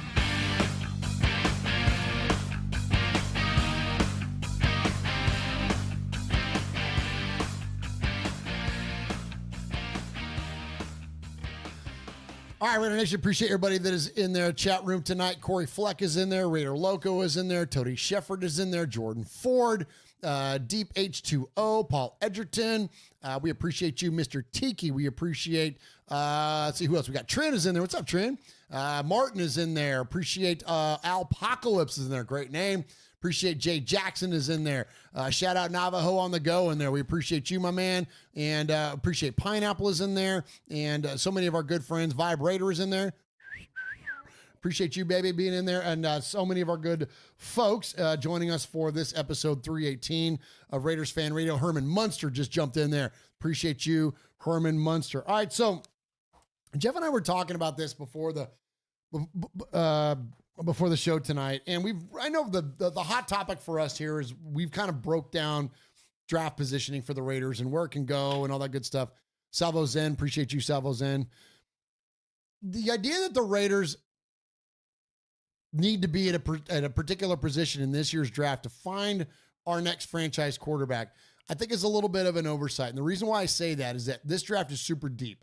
So we got the five main names that are on the list, like the ideal five quarterbacks, but then also Cam Ward declares just here recently for the draft. Then people are also having a conversation around JJ McCarthy. We'll see what he can do in the championship game. And the Raiders are going to finish either 8th or 14th in draft positioning. And I've made the point on that. I mentioned the Unfiltered podcast earlier, and I was on there last night. And some people took a run at me about my idea about the Raiders just kind of being patient and where they were at and being able to find their quarterback. And some of the comments were like, well, that's a dumb idea, or that's the worst kind of thinking or whatever. I'm like, no, being patient is not a terrible thing. Like, I don't think, now I am a fan of, at this point, for the Raiders taking a swing. The Raiders should take a swing for a quarterback. We're going to need to. And there might be a scenario where the way that the draft falls to us, that we might need to take a swing and trade up or whatever. But in terms of falling into that line of thinking now, I think is premature at best. I mean, when you look at the amount of players that are out there, and Jeff's going to hit the list of guys that are out there, Y'all, this quarterback draft is so deep. And if there's going to be a year that we need to take a guy that's going to take us to the next level, the year that we're going to need a franchise quarterback, thank goodness it wasn't last year. As much as I hate the idea that the guys didn't draft and move up and be more aggressive last year, I love it. The idea that it could fall to us this year. And so Jeff's going to hit the list here and talk about these guys. There are so many. I think this is going to be the deepest quarterback draft since 1983. Like, yes. Speaking of John Elway, speaking of Dan Marino, speaking of those guys, like this thing, it's so freaking deep. And like, and the people that are out there, like obviously there's some highlighted names that Jeff will get to, and then they'll like other names will come up like Bo Nix, and people will be like, oh, I don't want Bo Nix. He's way the hell better than Aiden O'Connell is. Like, you know what I mean? And that's no disrespect to Aiden O'Connell. He's dealing with the cards God dealt him. You know what I mean? And which is cement feet. You know what I mean? And I hate that for him, but those are terrible in Vegas. You know what? Right? Oh, yeah. Right. Hey. Shout out. What's it with Lake Mead? There you go. All right. Yeah. But anyway, so Swag Jeff, so kind of break it down for us a little bit. The amount of talent that we have. And listen, I'll say this too. One last thing. I promise I'll shut up. It only takes one or two teams to do something unpredictable for the entire draft board to change. So for those of you that are out there that are taking a run on the X at me or anybody else saying like, you have it so figured out, like, oh, it's definitive. This team's going to do this. Team's going to do that. No, Daniel Jeremiah doesn't know. Todd McShay doesn't know. Like, you know, Mel Kiper doesn't know. These guys that spend in networks that literally spend millions of dollars in time and resources dedicated to the draft, and none of them ever get it right. Yeah, let alone Mustang Guy 72 on the freaking X. On the freaking X. So, like, that idea that you could be so convicted in your opinion, let it go. Please don't be that arrogant. Like, for real. Like, I mean, you fan over, you're going to want to fan. But I'm just telling you, the way that presents comes off as a little arrogant because no one has this shit figured out.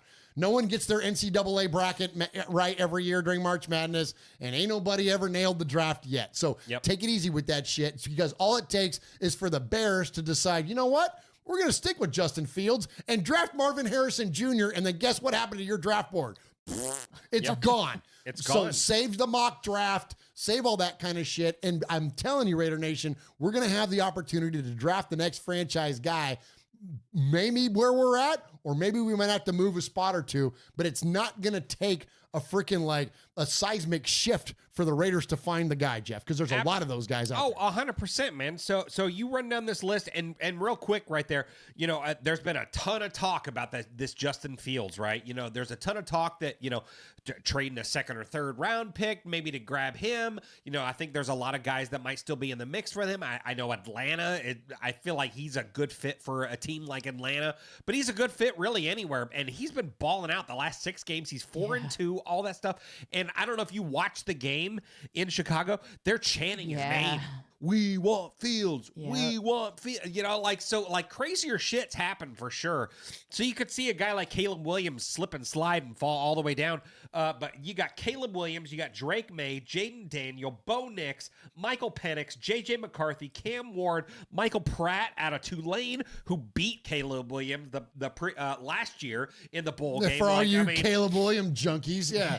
Dude, how about the guy Tulane? Tulane, a group of 5 guy, man. Michael Pratt, his career at Tulane, 149 QBR. What? Unbelievable. What? And the perfect one is 158.3. Like, that's damn near perfect. Like, holy cow. So, like, there's tons of options here. So, you know, it's very feasible that we could just stay where we're at, whether it be we could be 14. Okay, one of those guys will be there. And I'm looking at right now 1, 2, 3, 4, 5, 6, 7, 8. 8 franchise guys. There's right a lot there. That's what I'm saying. And it's crazy because when we look at this, Michelle, here, and all it takes is, as I said, it takes 1 or maybe even 2 teams do something unpredictable. So at the top of the draft right now, okay, so we got the Bears, right? And so like we said, what if the Bears do something like take Marvin Harrison Jr.? What if the freaking Commanders, who are sitting at second, right? What if they decide, well, we're going to stick with Sam Howell because he's been the most sacked quarterback in the NFL.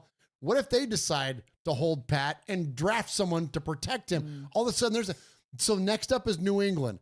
Drake May is gone. Oh. So next thing you know, Right. Caleb Williams starts to fall. Like, those are the kind of crazy things that happen in the draft. And I don't understand why sometimes as fans, why some folks don't, like, it's not just going to go. Yeah. You know what I'm saying? Like, something unpredictable always happens. Yeah, I'm always fascinated by the draft and how people deal in definitives. Like these are the top. This is what 1, 2, 3. This is how they're going to go, and it inevitably something happens and just starts shifting things around. And you know, as far as the quarterbacks go, like they're all so good, you know. So it's not like, oh, we have to trade up to number 1. No, you don't really have to, because they're more than good. The names that Swag just like ran down, like there's so many good quarterbacks. Like you don't have to sell the farm to get your franchise quarterback. Like there is something to be said about being methodical and taking your time and being patient and like holding out until the last, you know, minute that you have to. Don't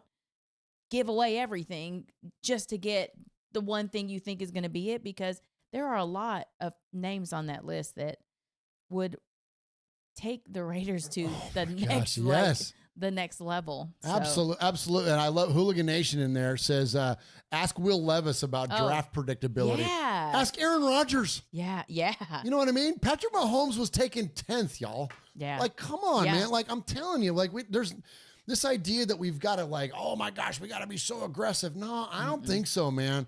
I don't think so. And I think that when you look at the dynamicism of this quarterback draft, man, I think we're, Michelle, I agree with you. I think we're going to be in good shape. Chat room, tell us what you think. We always love to hear from the chat room and hear your thoughts about that. Vicky Everett is in there. Appreciate you, Vicky. He says, let's see, Deep H2O in there says, talk to me when a draft class is better than 83. 3 of them made the Hall of Fame and 4 played in the Super Bowl. That's what I'm talking about. Like, and listen, potential, and man, no one knows. I'm not going to sit here and tell you like, oh no, this is the draft. It's going to be that. It's got the potential. From the depth of this draft in quarterback, it certainly has the potential, more so than it has in the past, in previous years.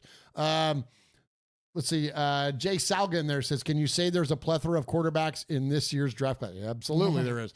A plethora? A plethora.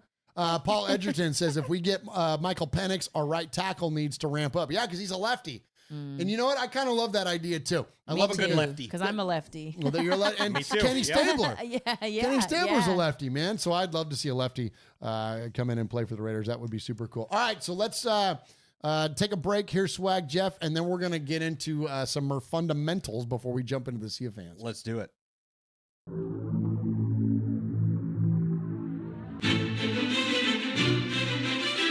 Patrick Claybon with NFL Network here. Hey folks, I know 3 things you might like. Do you like football? Do you like the Las Vegas Raiders? Do you like listening to things? I'll add a 4th. Do you like swag? Well, here we got Swag Jeff, Murf, Uncle Mosh. This is Raiders Fan Radio.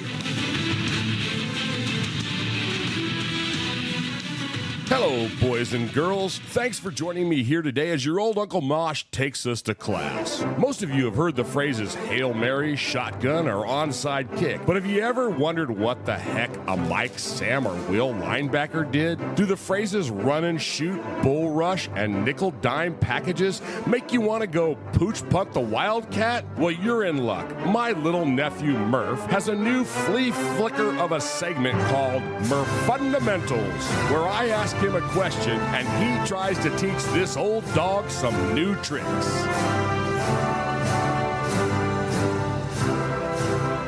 right, Raider Nation, this should be fun.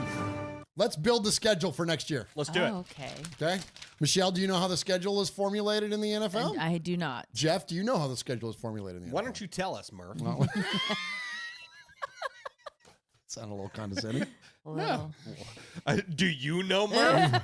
Actually, I do. Hey. So there's a couple things that are obvious here. So each team plays twice. Each time. Been Been here a little living long. outside of Nashville for a minute. Each team plays against each of the other 3 teams in its division. Once at home, once on the road, right? So there you go. Yep. So you have 3 teams in our division. So there's 6 games that are automatically built out. Each team plays once against each of the 4 teams from a predetermined division based on a 3-year rotation within its own conference. 2 at home, 2 on the road, which is 4 games. This upcoming year, we will have the NFC North. So that means we're going to play the Ravens, we're going to play the Browns, we're going to play the Steelers, we're going to play the Bengals. And 2 of those games will be at home, 2 of those games will be on the road. So you can pencil those games in. Each team plays once against a team from the remaining 2 divisions within its conference that finished in a similar placement in the final divisional settings in the prior season. 1 at home, 1 on the road. So that means we're going to play the Texans maybe, or we will play, because it's AFC South team is who we're gonna play against. So the Titans are finishing last, so we won't play them. So it'll be like the Texans or the who else? Who else is in there? Jags. Jags. There you go. Thank you. Each team plays once against each of the 4 teams in a predetermined division based on a 4-year rotation in the other conference. 2 at home and 2 on the road. So we're going to play a game against the an NFC conference teams. Each team also plays 1 game against a team from the predetermined division based on a 4-year rotation in the other conference that finished in a similar placement in the final divisional standings in the prior season. So here's what it looks like for the Raiders. If we win next week or this week, we will finish second and get games in 2024 at the Rams and the loser of the Bills and Dolphins week 18 game and a home game against the second place AFC South team. Okay? Okay. If we lose and finish third, we will play at the Seahawks and the Jets and host a third place AFC South team. So that means that the Raiders won't play in Nashville next year, which sucks. So we won't be able to go see the Raiders in Nashville. But shout out our good friends at Silver and Black Empire and the New Jersey chapter of the Black Hole and all that. There's a shot we could play at the Jets. Now, I don't love the idea of us playing on the road on the East Coast against the Jets, but there's a shot that we could play that. But if we win, we got to play the loser of the Bills-Dolphins game. Oh. So that's going to be a tough one. And then again, we'll host the AFC South team. So anyway, so that's how the schedule's built. So there you go. Nice. There you go. There you go. Which and either one of those teams, the Bills or we've already done that this year. Yeah. Because we played them this year. So and we almost beat the Dolphins. So sure did. Come on with it. Let's go. Yep. How about we hear from them, pal? Yes, enough of us for crying out loud. Holy shit. You and your snotty nose and me and my drunken tongue. Oh my gosh. He is fading, looking. He's under the gun. He's tied, he throws. It is. Hey, what's up, Scott? Hey, Scott.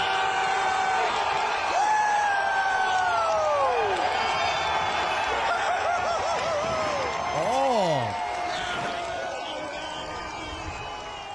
Paul says we might play in London against the Jaguars.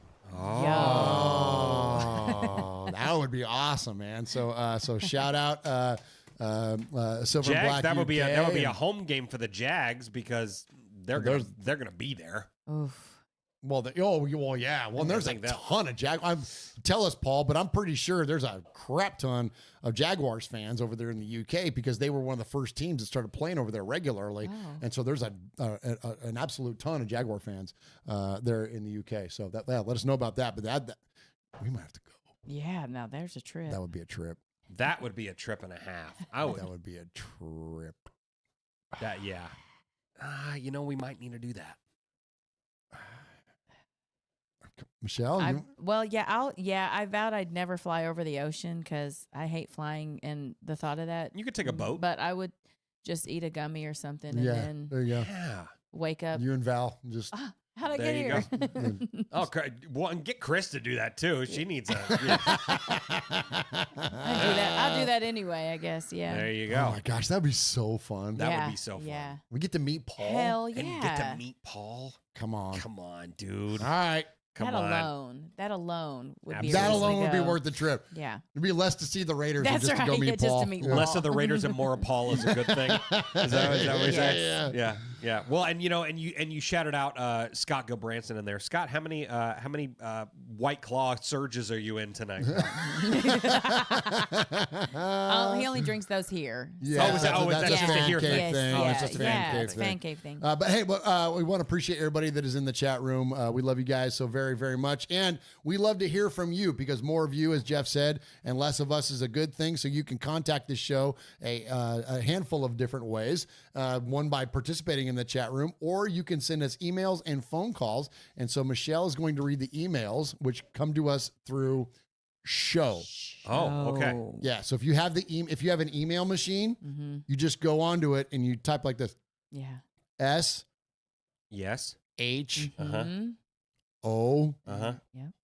W. As in, watch us beat the Broncos. Yes. As in, win. And so, show at RaidersFanRadio.com. And if we read your email in an indefinite amount of times, if we read your email, that signal. If we read your email in an indefinite amount of times, you can become the next made man or made maiden.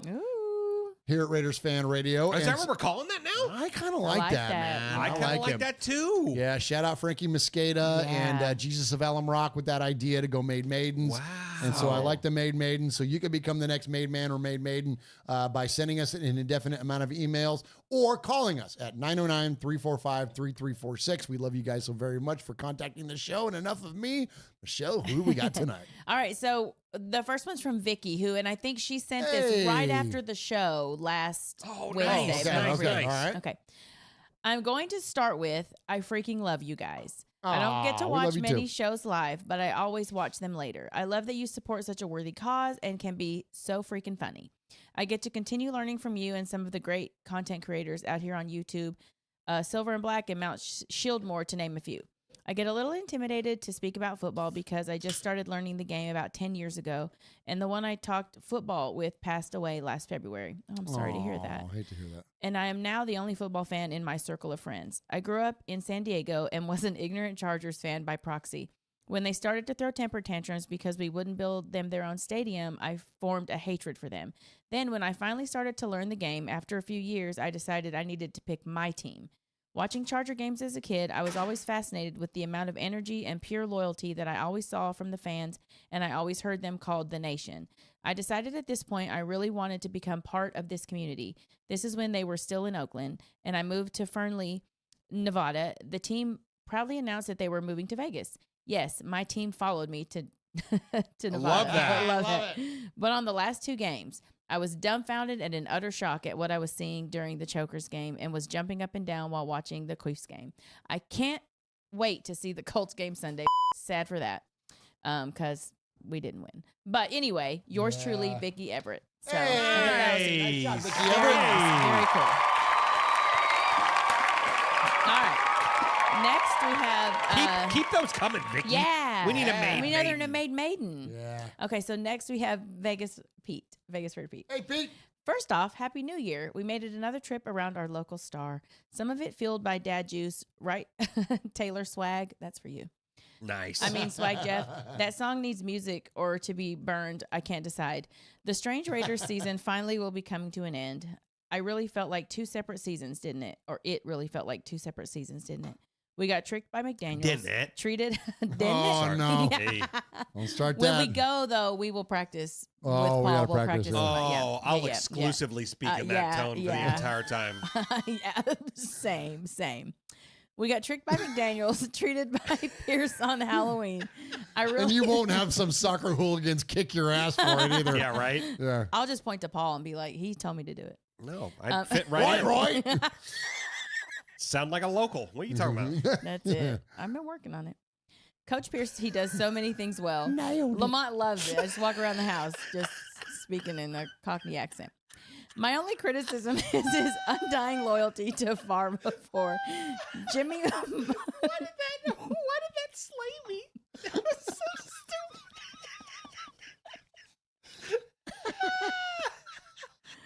Oh. Okay, sorry. Let me go back to the beginning of the sentence. My only criticism is I haven't had any alcohol, and maybe I need alcohol to read these. Right? What's happening? My only criticism is his undying Dr. loyalty. Johnny Fever over there. Give her some booze and she operates quicker. It's true. Jimmy might have pulled out a few games. Turns out Steelers and Texans won Sunday, so playoffs were kaput anyways. Unlike other seasons, though, we don't need a total overhaul, just some fine-tuning at quarterback. Move Parham to center, move Illuminor to guard, draft or sign a right tackle. Jacobs better not hold out again if he returns because we can clearly fill his shoes. Cheaper. Who saw the defense being the driving force? Only a few tweaks needed. 51 Kuntz is gonna ask for Dodger money, I bet. Murf, one guy I thought nobody is talking about is Murray from the Cards. They may want one of those quarterbacks in the draft since they pick high, and we couldn't get him. He's mobile and an electric playmaker. Yeah, and freaking $58 million or something like. Right. Nah, man, That's a they're hard pass. handcuffed. Yeah, the Cardinals are stuck Yeah. with Kyler Murray. Yep. He ain't Yeah. going anywhere. yeah. Appreciate the comment. I don't Yeah, yeah. shit on your comment, but like that's a stretch. Yeah, I still remember him beating us by himself running around last season. I loved Heisman winners, which I think he was. I prefer him over Fields for sure. Let's whoop the donkeys, remind them who owns them, and look forward to the Super Bowl, which is here in Vegas this year, only 40-some days from now. If any of you volunteers from Nashville come out to the game, I can meet up at Tommy Rockers, which isn't far from the stadium on Dean Martin. I'm glad I started watching and donating. I hope you keep doing shows in the off-season because I can't be the only one who goes into Raider withdrawals, can I? Speaking of the Super Bowl, I think the 49ers and the Ravens are in the class of playoffs and likely on a collision course, don't you think? As long as it's not Kermit and the crybaby Swifty, I don't give a beep. Yeah, sorry. Oh, okay, hold on. Not even JT the Brick or Q Myers show is as cool, or who's a cool dude that you can hear on Las Vegas Sports Network make it any better. Makes it any better on the weekdays. Oh, he was giving us a shout out. Yeah, thank you. Thank you. He should be. I'm struggling here. Oh, there we go. Sorry. There. You got this, Michelle. Well, there's some punctuation missing, so I'm having a hard time. Football. So not that I'm trying to dump it on somebody else, but This is where Uncle Mosh would start yelling. He'd be Yeah. like, I can't read this. They're very good. Give them a listen. It just reminds us, though, that Max has left the building for a week, only knowing 98. He should be Defensive Player of the Year. Kuntz most improved in the NFL this year. Oh, well, why am I crying? I live in Las Vegas. Mark will do us right. Nobody loves the Raiders more than him. You should try to book him for an interview. See if he'll talk about who the coach might be. Now, that would be cool. Oh, my gosh. That'd be awesome. Vegas Pete. It's the year of the Woodson, Michelle, 2024. Oh, yes. Oh. Yes. Remember. Sorry, guys. I struggled on that one. Pete, Remember? if you're in the chat, I murdered that, and I apologize. Oh, you're doing Okay. great. All right, well, this one's a little shorter. So this is Daniel Mangus. Get the button ready. Okay. Dear RFR. Oops, not that one. Well, that's it for our playoff chances. Once again, you NFL. Jones was not offsides, but it's fine. AP keeps receipts, and next year you'll be forced to acknowledge us. Now, the best thing the Raiders can do is go kick the donkey's ass, because remember, Broncos ain't shit. They're truly the bottom feeders of the division next to the Chargers. This team is different than week one and have the ability to slap the taste and ride the donkeys all game long. Here's to hoping that happens. Happy 2024, RFR crew. Daniel Mangus, proud made man, 2-time Gemini Man Award winner. Nice. That one rolled off the tongue. That's a little bit easier. Okay, next is James Williams. Happy New Year, family. I must say I am disappointed but not surprised. I have multiple reasons to be disappointed. First and foremost, the loss in Indianapolis. It's unfortunate that the offense is inept the entire season. One of the many reasons why the Raiders didn't make the playoffs and have another losing season. During the last couple of weeks, the question as whether or not AOC can be QB1 is answered. The answer is no. Good young man, and he is a Raider, but at the least, number 2. Getting the franchise quarterback is priority number 2 this offseason. Another thing I'm disappointed about, but not surprised, is Raider friends changing like the wind. This is so exhausting. Last week, Antonio Pierce was our guy. Yeah, our guy up until about 1 p.m. Pacific Standard Time on Sunday. Now most want Jim Harbaugh. Although I want AP, and of course it's not my decision to make, I have to show support to whatever Mark decides to do. I must say the possible consequences we face with the hiring of Jim Harbaugh. He is going to want full control of everything. We have been down that road before, and it didn't work. Not saying it won't be different with Harbaugh. Are we sure veterans are willing to play for a college coach? Free agents will have that in mind when looking at Vegas. Not sure Devontae Adams is going to want to stay with a complete rebuild. I say rebuild because Harbaugh is coming in with his own people, and the entire staff will be replaced. Also, with Jim Harbaugh walking into a situation without a QB1, J.J. McCarthy will be the starter in 2024. This might be painful for some years, or it might work. If AP and Champ is let go, I thank them for what they did for us. Raiders still went to KC and beat those bastards. Looking forward to listening to this week's genius and entertaining show. Aw. Love y'all. James Williams, proud made man. Ah, thank you, James. Thank you, James. Wow, we do a brilliant show. Brilliant. That's high Genius. praise right there. Genius. And Yeah. brilliant. So Holy cow. That's good. Thank you, James. Wow. Yeah. Set your standards higher, pal. Or don't. Or you know, don't. and keep it. We appreciate the complimenting compliments, man. Thank you so We're much. about to start James Williams fan radio. I love that guy. Yeah. Love that guy. I'm going to Okay. get JW1 on my license plate. Oh, nice. This is T-Hom. Hey, T-Hom. Happy New Year, Raider Nation. And so we have to wait for one more year. We had guarded optimism going into the season, even though many sports writers said we would only win 3 or 4 games. The McDaniels project was always one that was sitting on thin ice until the weight of the McDumbass way simply proved to be too much and plummeted the Raiders into an icy bath on Halloween night with a 3-5 record. Up to that point, we could have very easily been 5-3 with wins over Pittsburgh and Chicago. However, the silver lining that came from the low point we were all feeling after the Lions game was the emergence of Antonio Pierce. What a breath of fresh air. And though he has not been tremendously consistent as a head coach, the defense has shown dramatic improvement, and that side of the ball is even scoring touchdowns. As of now, Pierce has a 4-4 record and can extend the Raiders' mastery over the Donkeys with one more win to close out the season. Now, beyond the season, first order of business, bring Champ Kelly on as the new official GM of the Las Vegas Raiders. Then hire a director of football operations. I've been pounding the table for Louis Riddick, although other names have surfaced as well. Let those two individuals meet and determine the future of the head coaching position. If it were me, I'd go ahead and remove the interim tag from Pierce right away, but I understand that there's a process, and that's what should be followed. The new head coach should then select his new offensive coordinator. I'm fine with both staying on as a quarterback's coach, but ultimately, that is the call the permanent head coach needs to make. Let's see what shakes out during free agency. Lots of discussion will be had. Jimmy G, bye. Hoyer, bye. Brendan Parker, bye. Brandon Bolden, bye. Marcus Epps, bye. And that's just off the top. Not Marcus Epps. Leave Marcus Epps alone. Okay. Rest of the names on that list, we're good. Delete. Okay, he's gone. As Al Davis once famously said. It's like that scene with the movie. He goes, F you, F you, F you, you're cool, and F you, I'm out. Yeah. As Al Davis once famously said, the prime thing is you have to win. Let's finish out strong at home with a win against the Donkeys, claim our spot in the division standings, and move forward. We'll talk about the quarterback and running back positions a lot during the offseason. I have definite thoughts now, but those can wait. Before the season, I said a floor of 7 wins and a ceiling of 9. Honestly, I thought both Denver and Vegas would go into the final games with an 8-8 record, with the winner possibly flirting with that 7th and final playoff spot. I said the Chiefs would finish with 12 wins, off on that one, and I said that the Chargers would crash and burn and fall into last place, and boy, have they crashed. Anyway, the season will soon be in the rearview mirror, and we can focus on having fun, celebrating our Raider fandom every day, supporting the One Nation Foundation, and continuing to watch the rise of the franchise, because I do believe we are moving in the right direction. And even if the Lions were to win the Super Bowl this year, I still wouldn't trade my Raiders fandom for that of a caged kitty cat. And as for the Chiefs, Josh from the 703 says it better than anyone else. Man, F the Chiefs. I know the button ready. I don't want the That B sounded button like anymore. the worst. Yeah, I don't want the B button anymore. I'm gonna I just just go want F. That's don't touch that button again. When I do this, F. I put extra syllables in that shit too. Take care, everyone, and stay proud.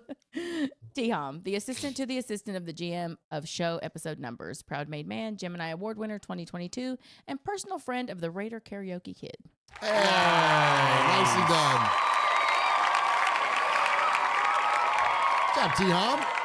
Oh, I don't know who this is. I don't know. I'll have to go look at the email because I don't think there's a name. But Okay. anyway, I'll read it.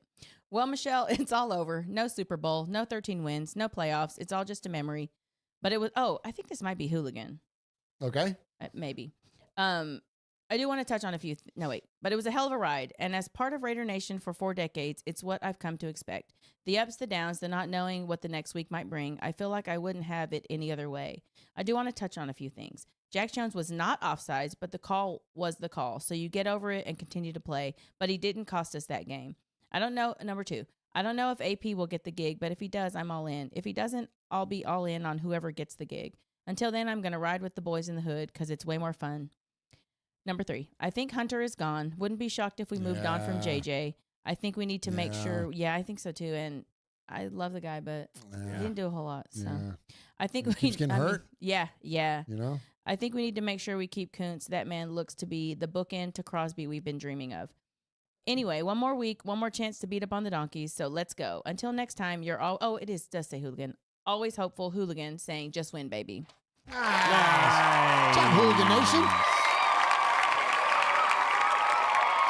All right, then we have Paul. Paul. Oh, yeah, it's Paul. Evening, everybody. Hello, Paul. Hello. Okay, sorry. Happy 2024 to you all. 2023 went out with a whimper, didn't it? A disappointing result and another game we should have won. For me, the defeat was down to coaching. I'm not blaming any one person, though. It was mistakes brought about by a lack of experience in key areas at key times. Everybody seemed undercooked and a little flat in the first half, which was a shock after the game in Kansas City. And there was no way AOC 4 should have thrown 47 passes on the night, especially against the number 28th ranked run defense in the league. But we knew the deficiencies were still there, despite the positives we've seen recently, and it's nothing that can't be fixed in the offseason. We need to finish off the regular season now with a big win against the Donkeys on Sunday and take some positivity into the offseason. Then there are 5 things that need to be checked off the list as soon as possible. 1, hire Champ Kelly as GM. 2, hire AP as head coach.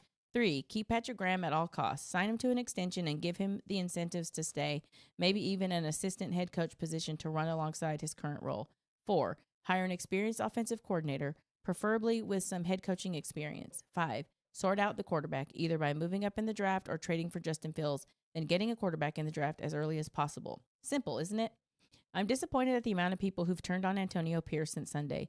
For me, he's still very much the man for the job. Regardless of the result against Denver, we need to let him build his own Raiders and give him the chance to prove himself. Going down the Harbaugh route would be a disaster. We've just had 2 head coaches who thought they were bigger than the organization, so can we leave the control freaks, dinosaurs, and big egos alone, please? My only exception to this would be for Mike Tomlin, but he ain't leaving the Steelers anytime soon. Yeah. And shut that guy up. What, 17 straight seasons with a winning record? Yeah. Unbelievable. Man. I understand the frustration of another season without football in January, but this time it's different because the positivity around the organization. We've gone into many an offseason having the work really hard to convince ourselves that things were going to be better, not this year. Providing the right appointments are made, we could be about to see the biggest sleeping giant in sports finally wake up. So be angry and frustrated, but don't lose sight of where we could be in less than 12 months time. I personally don't believe we're that far from being a contender in the AFC West. Andy Reid has only got 1 more year in him, if that. The Broncos' finances are out of control, and the Chargers are the usual overrated crap every year. Now is the time to place the final pieces of our jigsaw and go for it. Be aggressive in free agency and the draft. Get the guys we want, not poor imitations, and kick ass. And finally,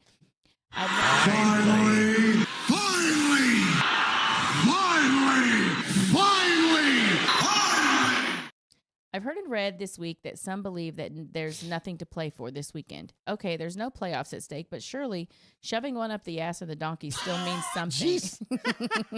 Boy, Paul.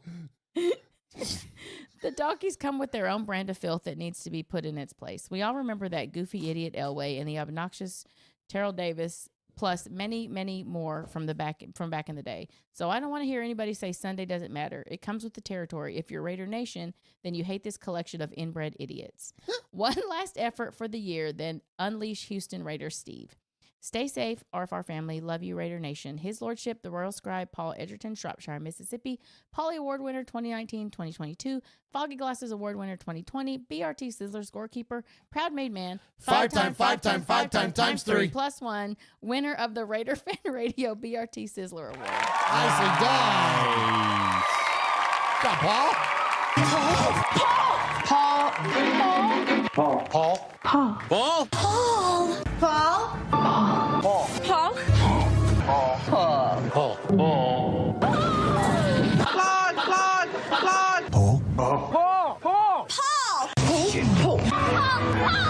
Paul, your name Paul?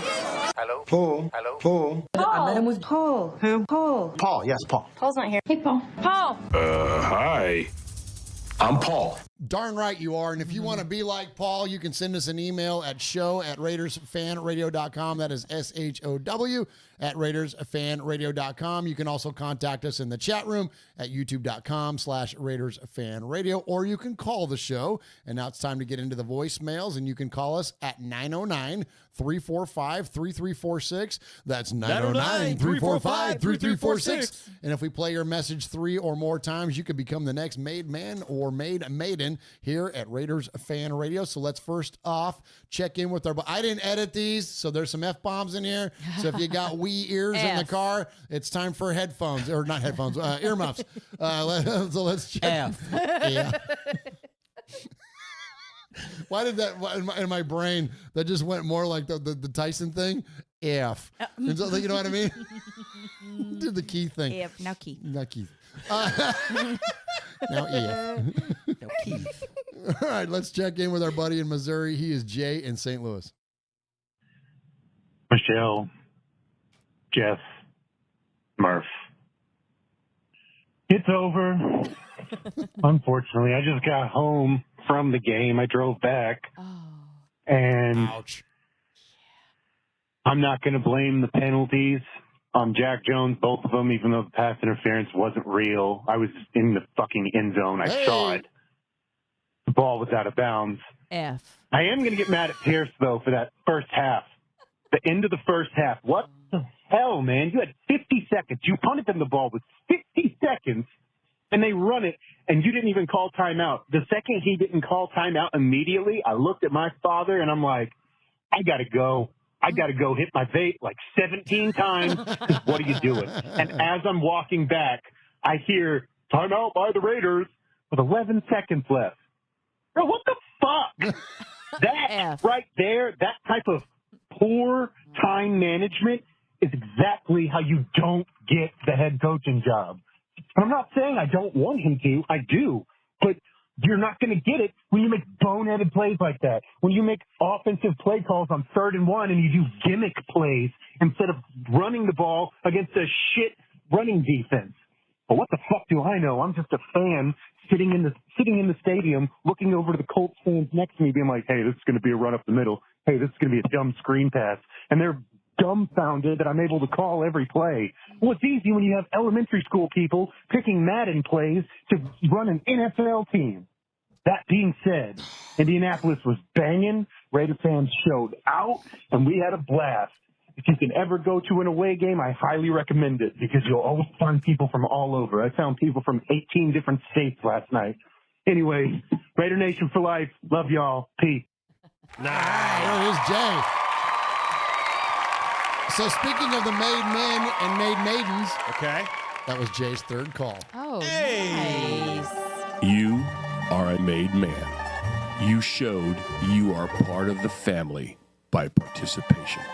By chance, a man like yourself should make enemies, then they would become my enemies. Showing you are a friend of Raiders Fan Radio, you have leapt across the line. Friendship is everything.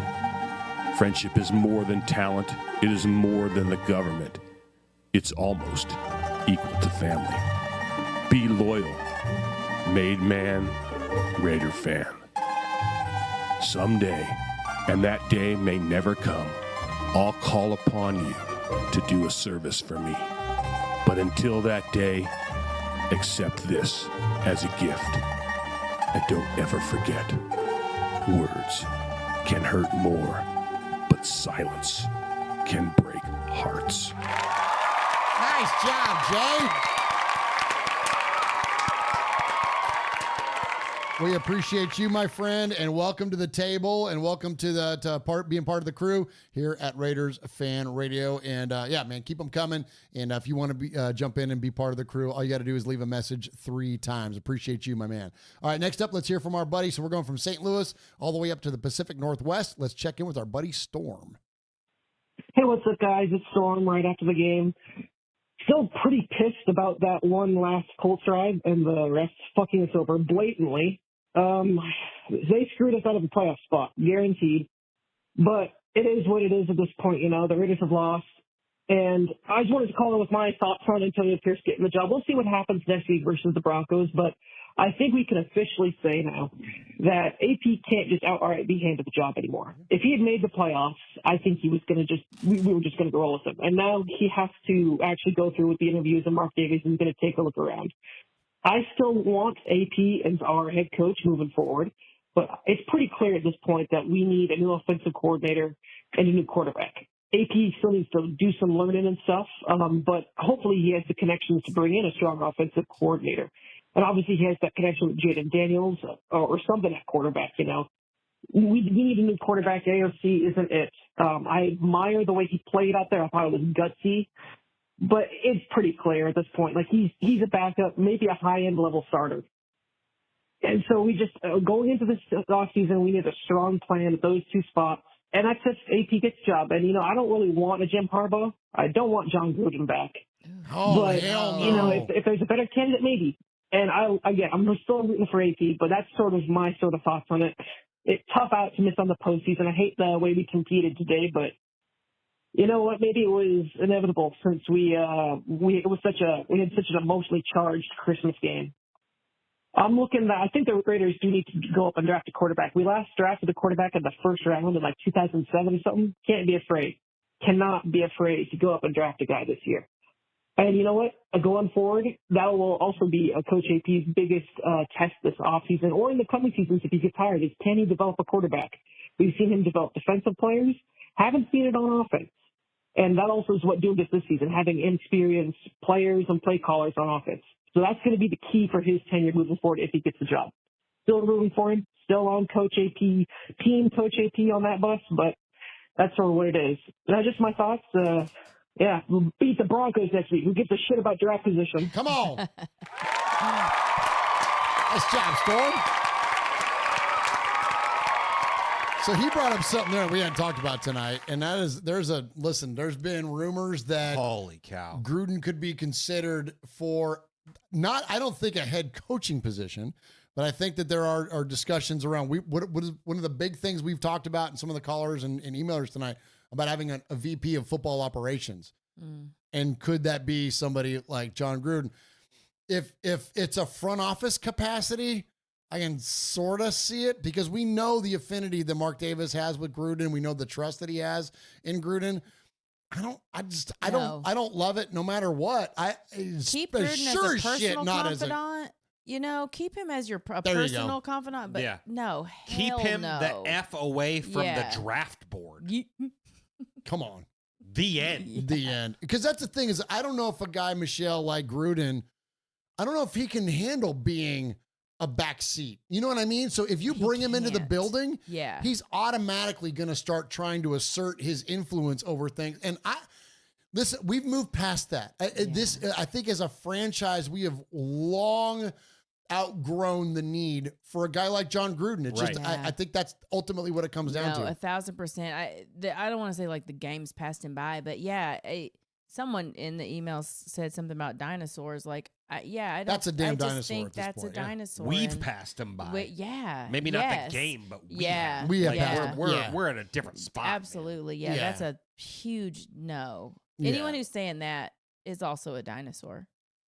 Yeah, you're trying to cling to something so far into the past. And listen, we've already seen, what the recency of that looks like. And I know that the team was headed in a direction that was, I would say it was positive. I mean, it wasn't great. Yeah. But it wasn't bad.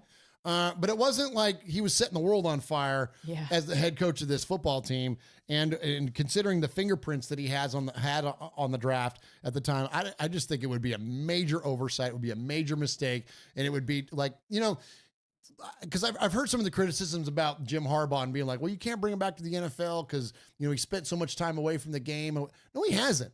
He's a head coach of the freaking going to potentially be the national champions in NCAA football and brought that program back to heights that it hadn't seen in an awful long time. Dude is in the trenches for what it is. And John Gruden came out of the booth for 9 years or whatever the hell it was. It's apples and oranges. It's apples and potatoes. It ain't even close to the same thing. So bringing Gruden back at this point, I think is an incredibly out of touch type of thing. And so isn't he still suing the NFL? I was going to say that. Well, thank you. What benefit would come of that? We talk about the NFL hates the Raiders and all. What do you think's going to happen if we bring John Gruden in any capacity? And he's got the potential to bring Goodell down. Oh, yeah. Like, this isn't even like, it's not like he's got like a contract dispute or something. He's got some shit because we don't know what was in those 185,000 emails that were covered up and lobbied against the Raiders in order to target John Gruden for whatever reason, which we still don't know. But there's going to be, if we get, I forget what the law term is behind it, discovery. Oh. If they get granted discovery and they crack this thing open,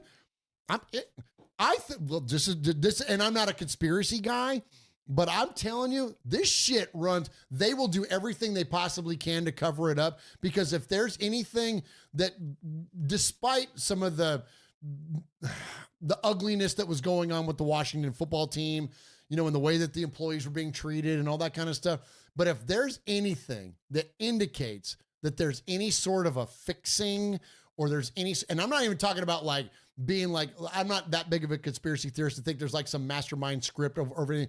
But if there's some sort of a negative influence that was brought by gambling or that was brought by favoritism or any kind of, as soon as the league loses its integrity, this shit's over. Yeah. And this is where, when I forget who I was having a conversation with the other day about the officiating crew that what was the big call that just got blown here? The Lion or the reporting eligible. Reporting eligible. Yeah. And so the NFL swiftly, and they did the right thing, came in and downgraded that officiating crew and said, you cannot be eligible to officiate in the playoffs. Yeah. That was the right thing for the NFL to do, because as soon as the integrity of these games falls into question, and I'm not talking about conspiracy theory question, but I'm talking about when it's tangible, when you know that there is something that has been fixed or done to promote one team or one player or whatever else, guess what? This shit over. Yeah. Right. It's over. Yeah. And that's why I think that like a lot of the people that have the theories behind it,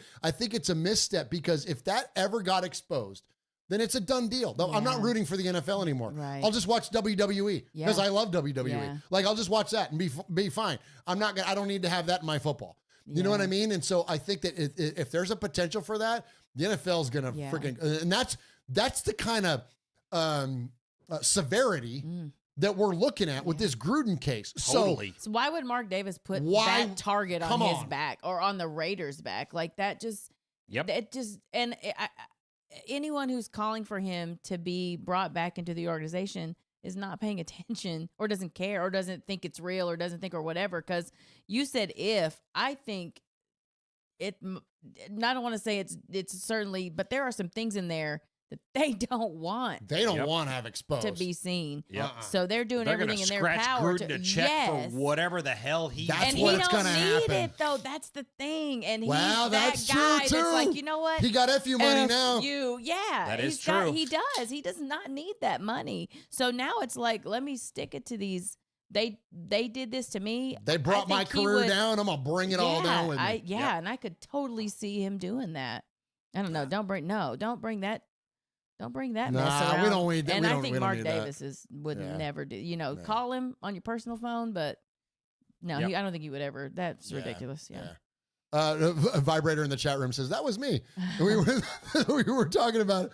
So Valerie and I don't typically chop it up about football, but we were talking about that and about how important it is that the NFL every sports league, every competitive sports league has to maintain its integrity. Right. It's so critical because, like, for real, like if you don't have the integrity of your games, then what do you have? Yeah. You got nothing. And things have already started getting weird. Not weird, but like the lines, like there have been calls where you're just like, okay, clearly y'all wanted to push this game in this. It has been getting, and I don't want to sound like one of those people either, but it just is like.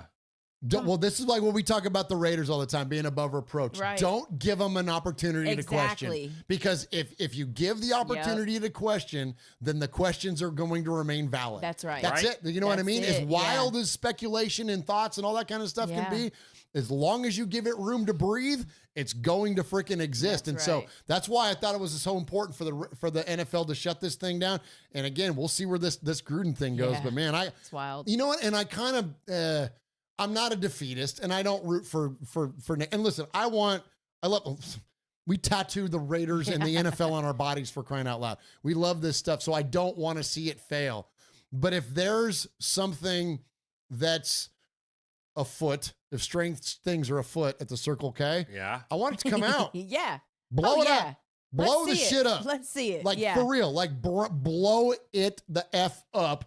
And then we can rebuild with something, you know what I'm saying? Because we got the formula, we got the product, we know what it can look like. So if there is some nefarious acts going on behind the scene, then just freaking burn it all down. And we'll rebuild it into something else. You know what I'm saying?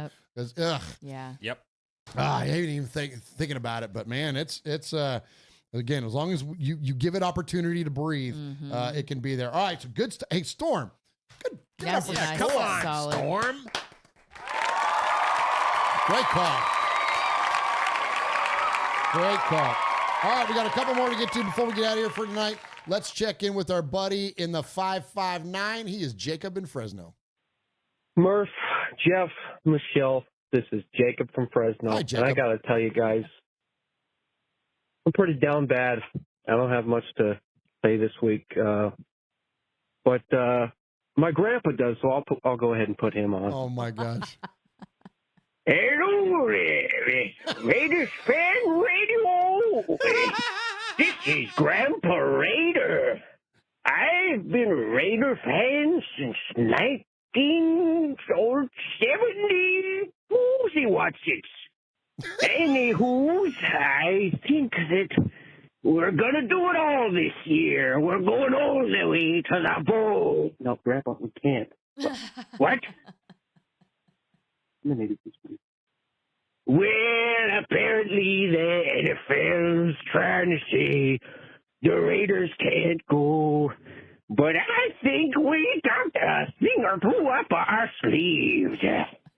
I think that we're going to score 1,000 points this week. And that's going to make up for the loss in times two and flibber-doo. And my teeth are falling out. I have no idea what's going on right now. Back in. Sorry, guys. All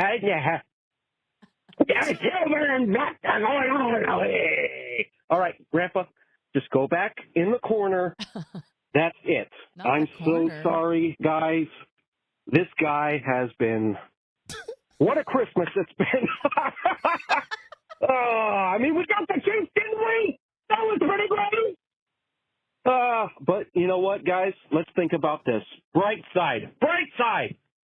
AP has the chance to go 3-0 in the West. Let's focus on next week. We got the Broncos coming to Vegas. Let's get them. Raider Nation. Let's get the Broncos, and hopefully somehow we still get a good draft pick. I don't know. How that's all going to work. But sell the house. I don't care. Let's get somebody. Raiders.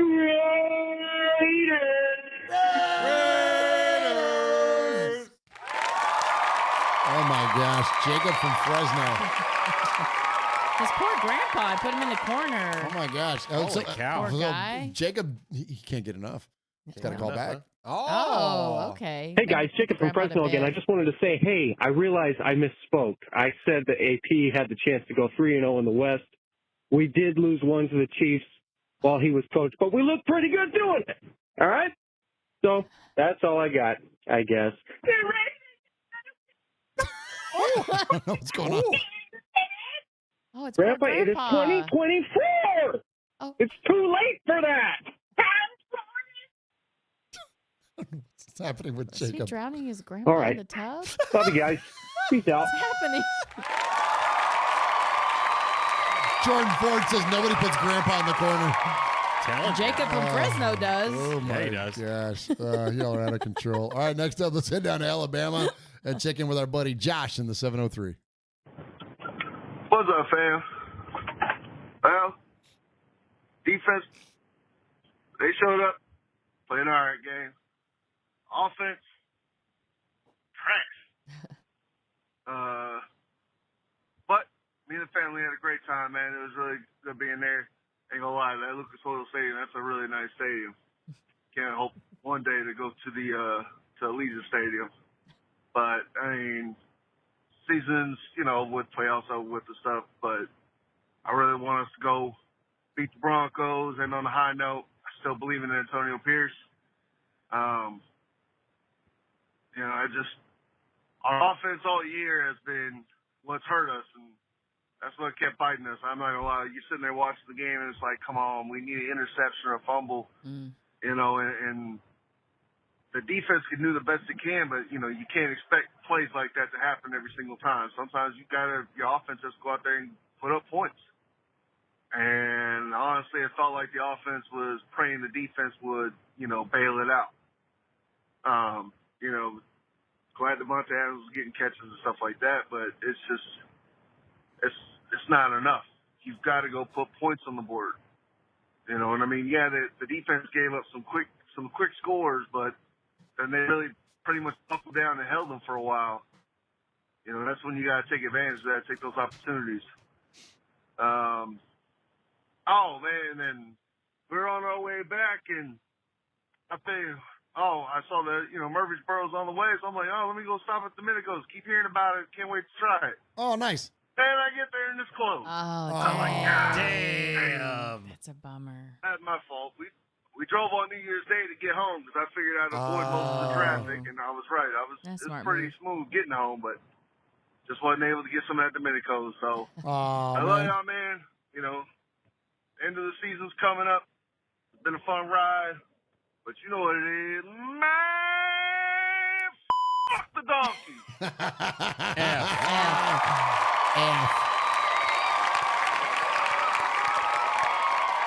Love it. So, hey, he brought up something very interesting about Davante Adams. And first off, Josh, thank you for your call, man. Great call, as always. Yeah. Davante Adams has his second games this season for the Raiders with 13 or more catches this last week. Because he talked about all the balls Davante was catching. 13 or more catches, 2 touchdowns. He only had 3 before this season, twice in 2020 and once in 2016. Despite 500 less yards than in 2022, Davante Adams' 98 receptions in 2023 ranks 5th best all-time and 2 less than last year's 100. Davante should become the only Raider ever with 200 or more catch seasons this week versus Denver. Yep. He needs 2. He only needs 2. Oh, damn. So as of right now, when we look at the way that it breaks down, Davante Adams, in terms of receptions, he's got 98. The most ever in a season is who, Jeff? Do you know, for the Raiders? For the Raiders, that would be... It's somebody you wouldn't think. At least I didn't. I knew it as soon as because I was recent. It's recent, it's right? recent. It's like Darren Waller or something. Let's go, Jeff. Nice. Yeah. Let's go. Yes, it is Darren Waller, 107 receptions in 2020. Timmy Brown, which is always the name that comes into my head when it comes to receiving records for the Raiders, had 104. Of course, Hunter Renfrow, who doesn't exist anymore, had 103, and then Davante had 100 in 2022 last year, and then 98 so far this year. So I don't think there's. So if he gets 10 catches, he has the record. There's a shot. Wow. There's a shot. He did it last week. Absolutely. So, and then something else interesting about Davante with this last outing. He passed former Raiders wide receiver who is also on the finalist for the NFL Hall of Fame, and get it right, NFL Hall of Fame, Art Powell, for his all-time multi-receiving touchdown games with his 23rd game with multiple receiving touchdowns. Devontae moved into 7th all-time in the NFL in that category. He also has the most performances of such since 2014. So now, granted, a lot of those would happen as a Packer. Oh, right. All right. So as a Raider, okay, let's do one more list here before we get this last call and get out of here for the night. As Raiders, who do you think are the Raiders wide receivers with just receivers, period, with the most multiple touchdown receiving games? Multiple touchdowns receiving in a game. Pass catchers could be this guy, could be anybody that catches passes. Who had the most games with multiple touchdowns in a game? Can you tell me how many games or how many times it happened? I've got 1, 2, 3, 4, 5, 6, 7. I've got the top 8 guys. Yeah. But one of them we met at the Blitnikoff Foundation in 2019, the first year we went. Swervin' Mervin? No. Tight end. Oh, man. Raymond Chester. Oh, Chester. Raymond Chester had 6 games with multiple touchdowns, okay, receiving. Okay. All right? So Raymond Chester with 6. Okay. All right, so that gives you an idea kind of where the list starts. Okay. And now think about great Raiders. And is he 6th? You said he's 6th on the list? He's got number 6, and he's last on the list. So 1, 2, 3, 4, 5, 6, 7. He's number 8 on the list with 6 multiple games with touchdowns. Okay. And now just work through the greatest receivers. Tim Brown. There you go, number 1 on the list. Yeah. There you go, Michelle. So Timmy Brown had 19 games with multiple touchdowns in a game. All right, keep it going. Freddie B is number 4 on the list with 12 games where he had multiple touchdowns. Go, Michelle. Oh, I was say Paul said Cliff Branch. Cliff Branch, number 2 on the list, 15. Absolutely. We just talked about who eligible for the Hall of Fame this year. Our pal. Our pal with 14. All right, now it gets a little tricky. Okay, now this will be fun. So there are 3 names left on the list. One of them is the guy that kicked off this whole conversation. Devontae had 7 games with multiple touchdowns. All right, and we got 2 left. One is neither one of you will get it. One of them, if you go back to the days of Daryl LaMonica, you could probably figure it out. Who are his big targets? Warren Wells. Warren freaking Wells. Let's go. Let's go. Let's go. So 8 on the list. So Warren Wells has 8 games with multiple touchdowns, and then Ricky freaking Dudley. Wow. Tight end for the Raiders. Yeah, so your list goes Tim Brown, Cliff Branch, Art Powell, Fred Biletnikoff, Warren Wells, Devontae Adams, Ricky Dudley, and Raymond Chester. All that to said, Devontae Adams is pretty freaking good. Yeah. Pretty freaking good. Well, and like to say this, like I feel like Devontae Adams, like he had a down year. Well, that's the thing. That's crazy. So he's like that's crazy. He's going to have more receptions and 500 less yards. That's crazy. Like, dude, like he had he had 2 touchdown catches in this past game, but like what he had only like 5 for the whole season. Like, I mean, that's a down year for It's a down Tay. year for Devontae. But it's still like one of the best Raider performances of all time. Absolutely. Isn't that crazy? That's crazy, man. Yeah, Wow. Dude's legit, man. he is. So the answer, somebody asked earlier in the chat room, will we trade Devontae? Oh, hell no. No, hell no, we're not. No, hell no. No, he's going to be a Raider for life. Yeah. The end. You leave Devontae alone. All right, next up, let's hit our last call of the night. He is our buddy down in Houston. We call him the Houstorian because he is full of so much amazing information about the Raiders.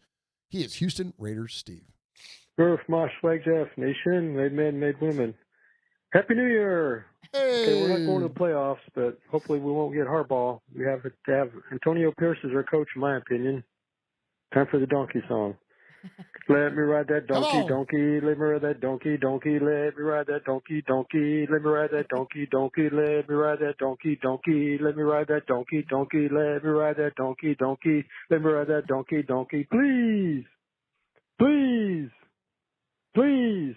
Let me ride that donkey, donkey. Let me ride that donkey, donkey. Let me ride that donkey, donkey. Let me ride that donkey, donkey. Let me ride that donkey, donkey. Let me ride that donkey, donkey. Please, please, please. Oh. All I can say is let's go out Please? and take out the Broncos, get second place, worry about your draft position, and Antonio Pierce we trust. Happy New Year, everybody. It's going to be a great year for us. Looking forward. Still got the best stadium in the league, the best fans, and See you later, donkey. Go back to the barnyard with green jeans and Captain Kangaroo. Yeah. Happy New Year. Goodbye. Goodbye. Attaboy, Steve. Come on, Steve. Love it. Love it. We love Houston Raiders, Steve. All right, so those of you that are new to the program, we always take our callers and we put them all together. Yeah. And we sort them out. And who are the best emailers or phone calls? We appreciate all of them, and we always have great emails and phone calls, top to bottom. But we got to pick one because we got to award a Sizzler Award, which is the best emailer or phone caller of the night, and that duty goes to my best friend and yours. He is Swag Jeff. Jeff, what do we got tonight? Oh my gosh, we had so many emails. I didn't even write the names down. But there were so many. We can't thank you enough for that. The voicemails. We had Jay from St. Louis, Storm, Jacob from Fresno, Josh in the 703, and of course Houston Raider Steve. Tonight's Sizzler Award is going to go to a guy that just sparked amazing conversation, man. So tonight's Sizzler Award is going to the one and only Storm. Hey, nice job, Storm. Sizzler. Sizzler. Sizzler. Sizzler. Sizzler. We are Metallica, and we are here for your Oakland Raiders! You know why we out here, and we ain't playing around today. From The Walking Dead to errant Jedi Knights, Raiders fans are a rogues gallery.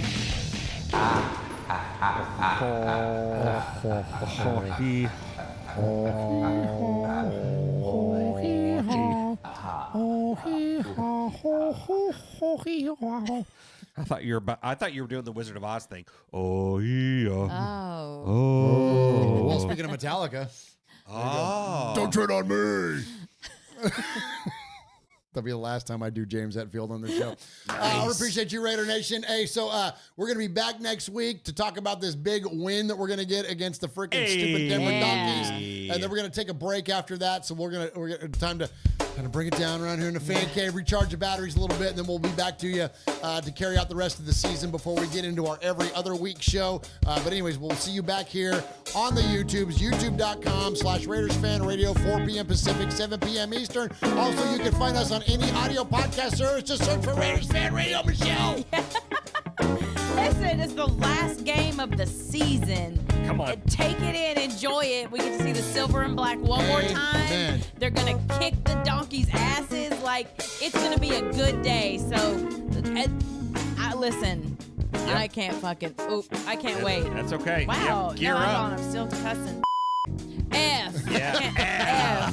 F.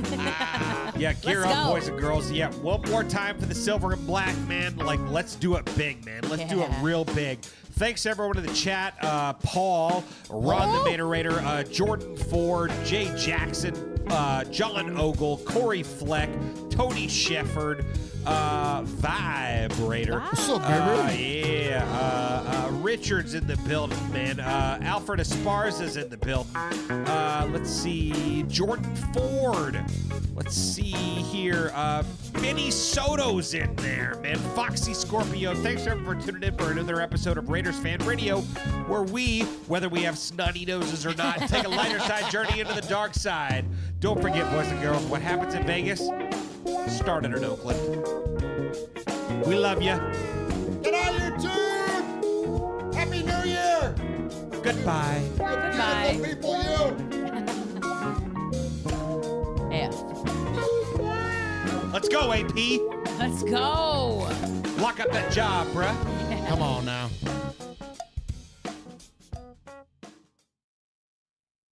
Go ahead, Jeff. Let's go tagline. I already did it. You already did it. Goodbye.